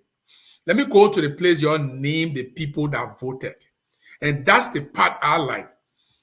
Any person removed from office on paragraph C of this section shall be banned from holding a national or local elected office for 4 years from the date of his or her removal. If the removal is for reasons of embezzlement and misappropriation of the association fund, restoration of rights to hold an elected office shall be contingent upon full restitution of the amount embezzled and or misappropriated. For record purpose, please see the below voting record. And let me put a voting record up here. Let me enlarge it for myself here, so I can read it for everybody. It says, oh, let me grab my eyeglass. Okay. Let me grab my eyeglasses. I really want to read that because it set an example of how things supposed to be. Number 1, Richard Banto, Ohio, yes. Edmund Babler, Rhode Island, yes. Leroy Bidell, Colorado, yes. Zandy Brown, Georgia, yes. William Chetty, Georgia, yes. Charles Cooper, Iowa, yes. Tele Doru, Virginia, yes. James Double, New England, yes. Wesley Gay, Willa Gay, Yeah, Washington, Oregon, yes. Jane Glay, Maryland, no. Festus Carl Henson, North Dakota, yes. James Jada, New York, yes. Omega Kala, Arizona, yes. David Cow, Illinois, yes. Eric Cohn, Missouri, yes. Farrah Davis O'Kine, Pennsylvania, no. Vivian Quay, Texas, yes.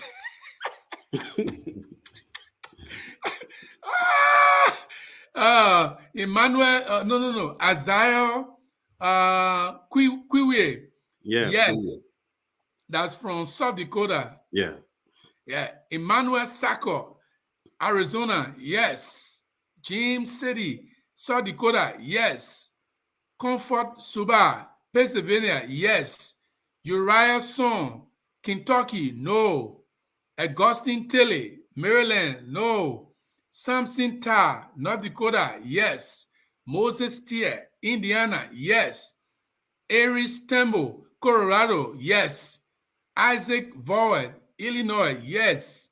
Philip Wablo, New York, yes. Isaac Bull Yonly, Florida, abstain, not applicable, only to break tie. Suba Zaba, no, right here first. Martha Yahweh, Kentucky, yes. Suba Zaba. Oh, Zaba Suba. Yes, Zaba Suba, Texas, yes. Glay Zilli, Virginia, yes. Columbus Zina, Indiana, yes. Moses Zoyan, Iowa, yes.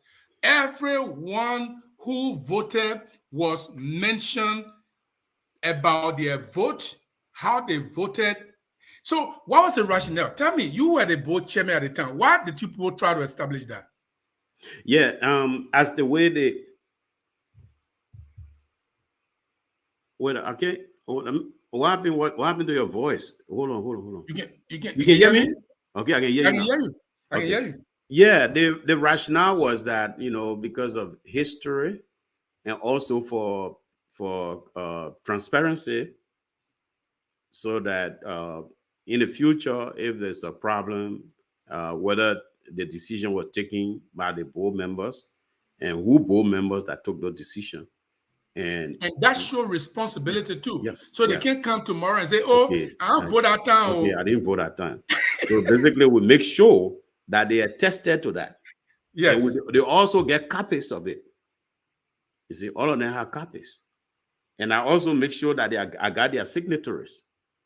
So their signatures, everything. Another thing you did here, which interests me, another thing you both did that interests me is you mentioned the violation, the article that has been violated by the individual.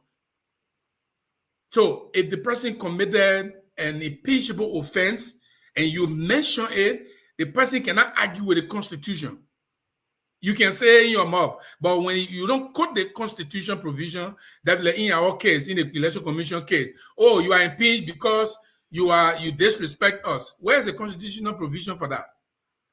There's nothing like, you know, I mean, disrespect. I mean, in the Constitution, you see, there's nothing like that.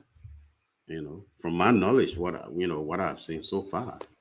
So I see no reason why the brother had, you know, our brothers, they had to put that there, because I mean they didn't. I don't know, if anything that is done, you know, that is not done right, it's not done right.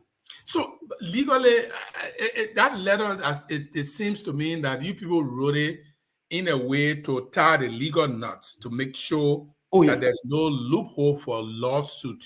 Oh yeah, because I mean, you have to make sure that when you do things like that, you got to make sure that you cross all your T's, because they can come back to bite you. So you have to make sure whatever you do, because you putting your brother name on the line. So if you putting your brother name on the line, if somebody putting my name on the line, that person have to show proof that Bull Yonly did so and so. And here is the facts. Here are the evidence that Bull Yonly did so and so.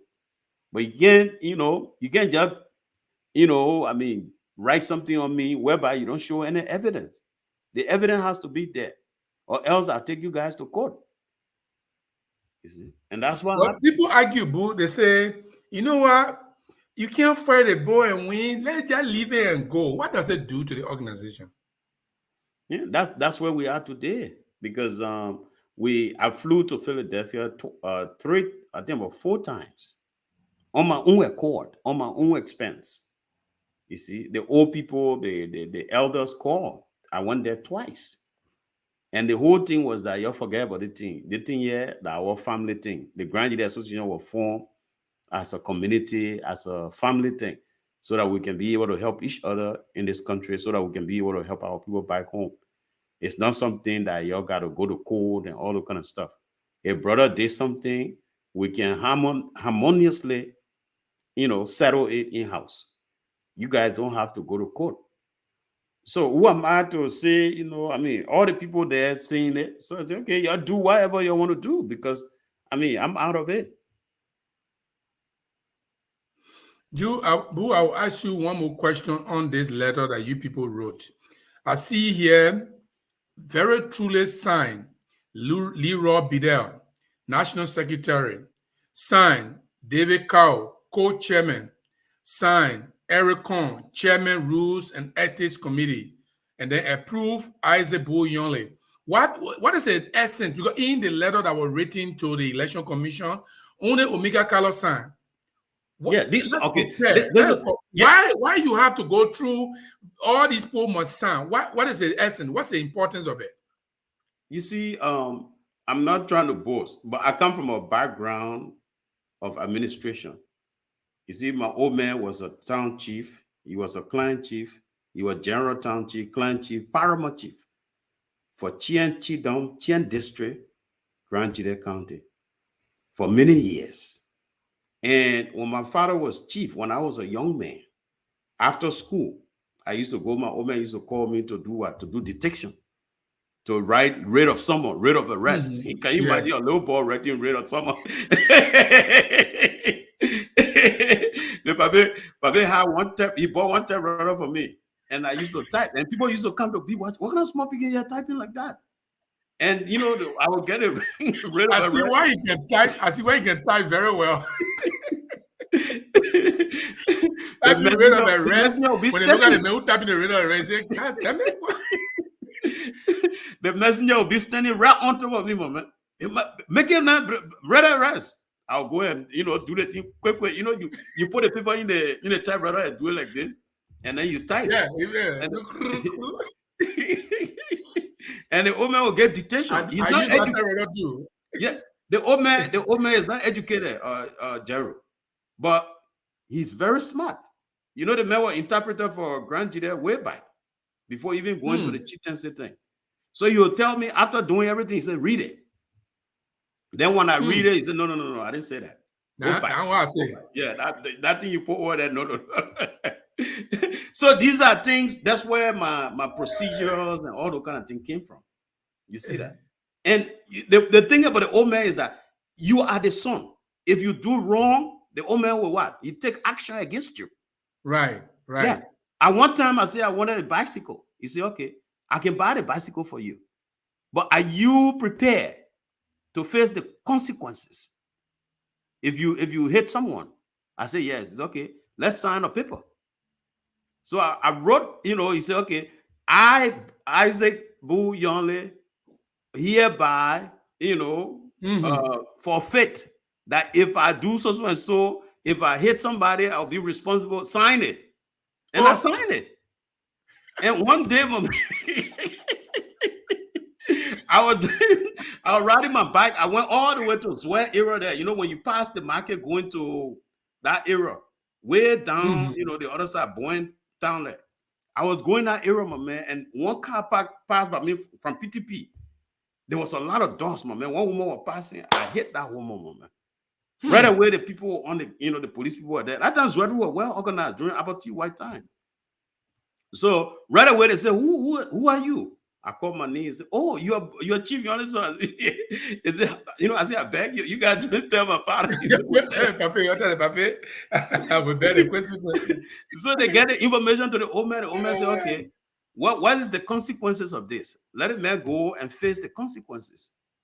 So later on, they said the man got to go to jail. He will be detained. They said, okay, let the man go to jail. So that was my first time going to jail. Can you imagine that? Yes. I was in jail for 3 days. People said that men are wicked men. Yeah, okay. But discipline. I signed my life up. You say, but man, you sign.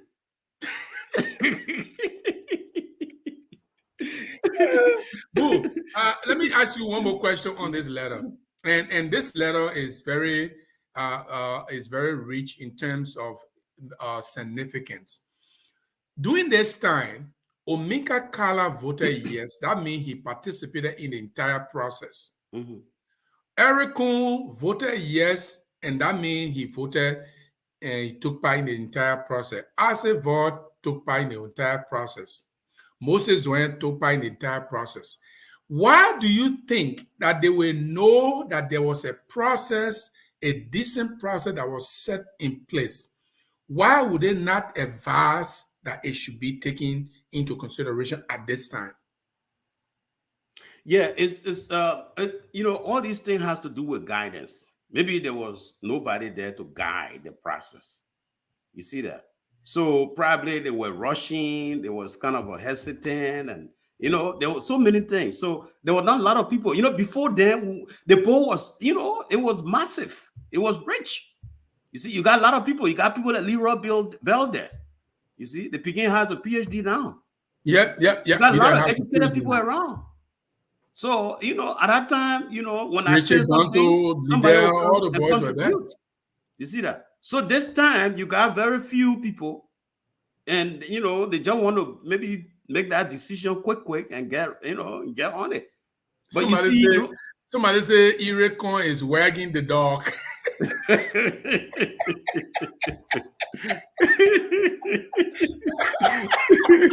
I heard I'm playing to laugh. I said, why do you people with that idea? Irekon is wagging the dog. Long time I ain't hear that phrase. Long time. Irek, stop wagging the dog, please. So that's the problem. The problem was that there were not many people, to kind of challenge or to say, "Oh, gentlemen, we're supposed to do this one. Oh, we forget this. We're supposed to do that one." So maybe there's one blind man. We are just speculating, but there must be something that was missing there. You see, but the thing, I must say, I felt so bad because why is it we did all these things? We set a precedent. Why is it my brother didn't go to that precedent? You make me to feel so bad about the system right now. Yeah. I mean, I just feel so guilty that even though I'm part of the process and I'm affected, but I just feel sorry for them. Yeah, I think you said the right thing. There was no guidance. Yeah. Because it looked like Omega Ire, who worked the dog, he was the most educated man. Omega Kala, the second. Moses were a follower as a bug and get very. When I look at the people that were in that meeting, Omega Kala, he can take this personal. Irekon, he can work the dog. Moses were don't understand the legal ramification. As a bug can get vet and scream. So when I look at the people that were in the meeting, I just feel sorry for them. I really, really do feel sorry for them. They are the worst example of what a board is supposed to be. I think, like you said, they rush to action. Maybe even Mr. Yonly, if they are even invited us, I always tell people if they are invited and say this is what makes us angry. Personally, Gibson, from my perspective, I say, oh, if that is the situation that make you angry, we are very sorry. Because we're not fighting the ball. No. We are all working for the same purpose. But they didn't invite us, nothing. They didn't write us to tell us that they're going to hold us in contempt or for impeachment or nothing like that. They just woke us in the morning, just published a letter, they are impeached. And who signed? Only Omega Kala. No other signature. Yeah, it's not supposed to be that way. It's supposed to be that way. Because when we're talking about impeachment, everybody got to be involved. That consequential decision. That's a big decision there. And you're not impeaching one person, you're impeaching so many people.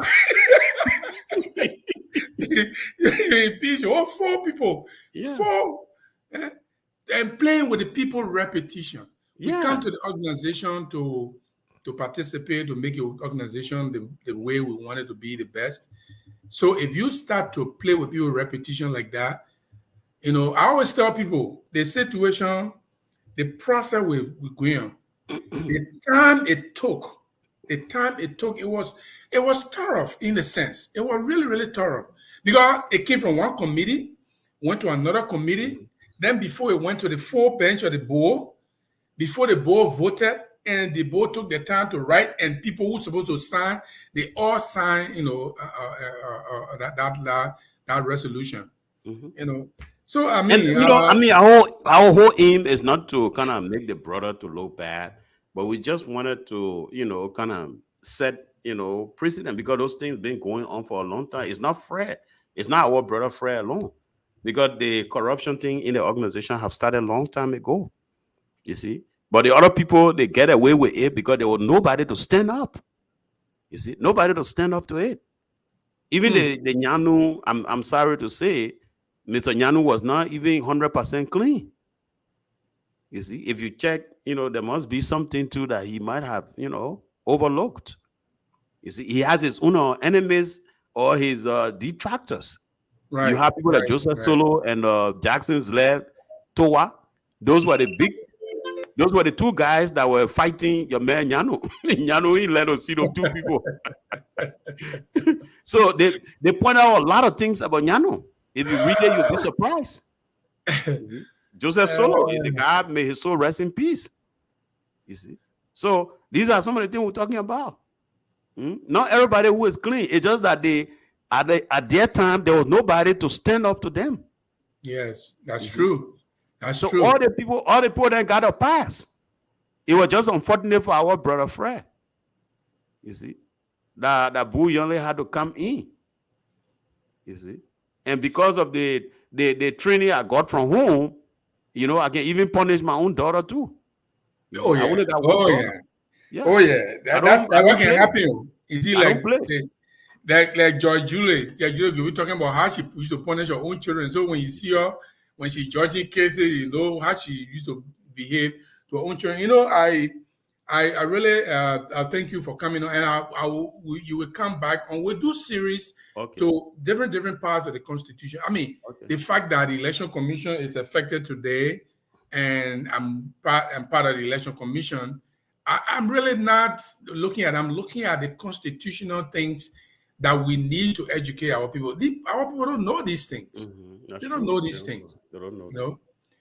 So basically, I think it will be very important. Like most of the evenings, we can do this so that before the convention, so that we can, you know, get our people educated about the whole thing. So I mean, just do a very good, let's say, you know, awareness. You know, put this thing out because on this particular thread, the StreamYard, not a lot of people know about the StreamYard.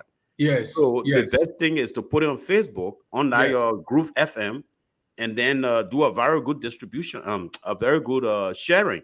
So if you're ready next time, just give it to me. I will use most of my actually I share it everywhere. Oh, okay. I share it. Yeah, it's on Facebook and every stuff. I think people wanted to call. Okay, let them call. Let them call. I think no, I didn't set up the phone. Okay. I'm so sorry, but anyway, next time I will set up the phone. Yeah, set up the thing. Let's do something. Let's do something. Hopefully, maybe by Thursday or Friday or Wednesday. When you are available, just let me know. Let's do Friday. Yeah, okay. Friday I will be in my studio in Fargo. Now I'm in Bismarck. I'll be in the studio and I will be able to take calls and stuff like that. Okay, 7 o'clock because I get out of work, then I have to drive. 7 o'clock is a good deal. But look, I want to say before you go, what do you say to people who want to go to the convention or those who say, you know what, the whole team mess up, I don't want to go to the convention again? What do you say to them? Okay. Ladies and gentlemen, I'm just urging people to come to the convention. It's very important because if we don't go to the convention, we'll not be able to change the things that we want to change. If we don't go to the convention, we will still have these hollow balloons that going on. So the best thing is show up so that we can be able to be together because, you know, with a lot of voices, with large numbers of people, we can make a better change because the voices, your grievances, your utterances, your resolutions can make a difference. So I urge you, everyone is important. Nobody is below anybody. We are all human beings. We breathe the same air. We got the same red blood. So when you come to the convention, you pay your fees, you enter, you are an eligible, what is it? Eligible what? Eligible voter. Okay, eligible voters. So come and become an eligible voters. Your voice matters. Your voice matters. And your voice can make a difference. Your voice can change the whole of Grand GGAA Association. Thank you. So please come. And I'll tell people if all of you refuse to come and people who support Iripua comes, the decision they're going to take is going to be Iripua in favor. Yeah. So if you want a balanced decision, if you want people to debate the ideas, you need to come so that you can be part of the debate. When they say you let go this way, you don't like it, you can say, no, me, I don't want to go that side. I want to go the other way. That way we have a balanced, convention vote. But Mr. Yonly, I want to say thank you for thank you very much. For coming on. I appreciate it. And Friday, 7 o'clock is a date for us. Okay, sir. Thanks. Yes, sir. All right. Okay, guys, that was a very good one. Mr. Yonly did very good today to talk about some of the things that I really wanted him to hammer home. And people, the Constitution, people read it upside down the way they want to read it. They want to read it any way they want to read it. And we will be going into the Constitution, not just about the Election Commission, not just about the convention or the General Conference. There are some constitutional issues. Today, you remember, we didn't even touch the board appointing people, the constitutional provision. We didn't even touch that. We just, spoke a little bit. And then on Friday, we're going to go into details about some of these things. And I say thank you very much for coming on. Again, I'm just coming back after a long break. So some of you people don't even know I came back. My old fans are all gone. They don't monitor. They think I'm not coming back anymore. So I don't blame them. But I'm back. I will try my best to do this every 7 o'clock, which is 6 o'clock my time. It's 7 o'clock Eastern time. And we'll try to educate our people. We're not doing this to outdo anybody. We're doing this to educate our people because some people think that we don't have a voice. And of course, we have a voice. You have a voice. Like Mr. Bull Yonly said, all of us are equal at the conference. We got equal votes. Whether it's Bull Yonly, whether it's Gibson Jerry, whether it's Ericon, whether it's Omega Kala, whether it's James Jibote, everybody that vote at that convention, you have equal vote. If you don't go, the people who are going there to have their way done, if you don't go, Ericon will have a way. Omega Kala will have a way. Irepoa will have a way. So if you don't go, it means you are denying yourself of the decision that's supposed to be made that you will like. So go to the convention. Go to the convention because there'll be a lot of issues that will come out at the convention. In fact, the Constitution will be debated at the convention. Go to the convention and make your presence felt about the change in the Constitution that we are going to be proffering. And I'm going to be there. I'm going to be there. I'm going to participate in the deliberations. I'm going to participate civilly, and I'm going to be the Gibson I am. I'm not going to be anybody else. I'm not going to adopt anybody's attitude. I'm going to be myself. I will participate in the process, and I'll say thank you very much for coming on. And please, when we come on tomorrow, we want you to inform other people who do not know that we are back, so they can come on. We bring different people here. Even if you don't agree with me, you all know how I can do it. I can bring you. You don't agree with me, we can argue the points. I'm not going to come here and demonize you. We're gonna discuss like gentlemen. We're going to discuss. So I'm going to bring people on that will discuss the issue, and sometimes we'll bring people who will argue the points one way or the other. You argue the other side, you argue the other side, and we'll bring them, and then we'll see. Maybe I can bring Bobby Tudi to maybe Tawo Beko Goa. The two of them, they argue a point and see who actually understands the Constitution or the issue. Thank you very much. And I want to say goodbye for tonight. Let me leave a little song with you. Let me leave a little song with you. So you can...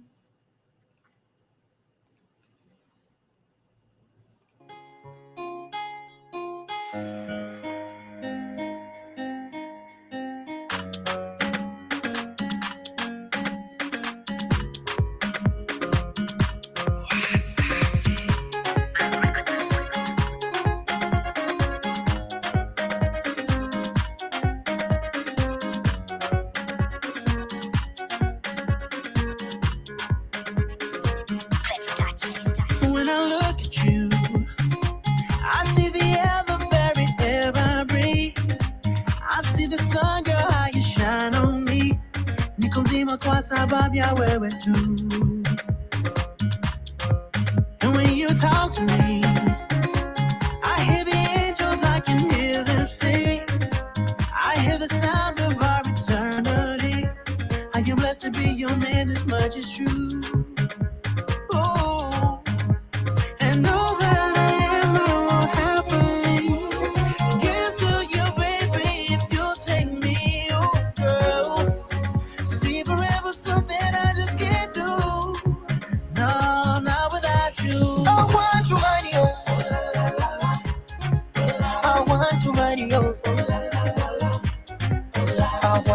marry you.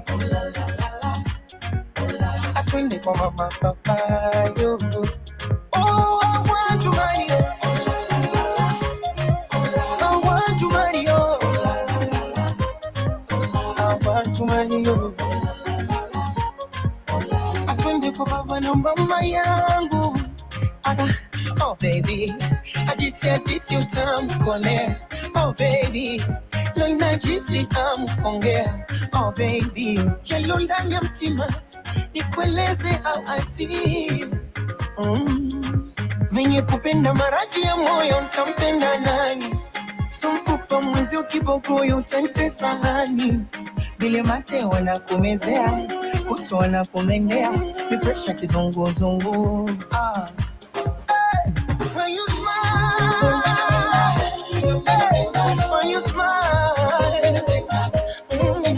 when you smile, baby. Oh, I want to marry you. I want to marry you. I want to marry you. Yeah, atwende kwa mama papa yo.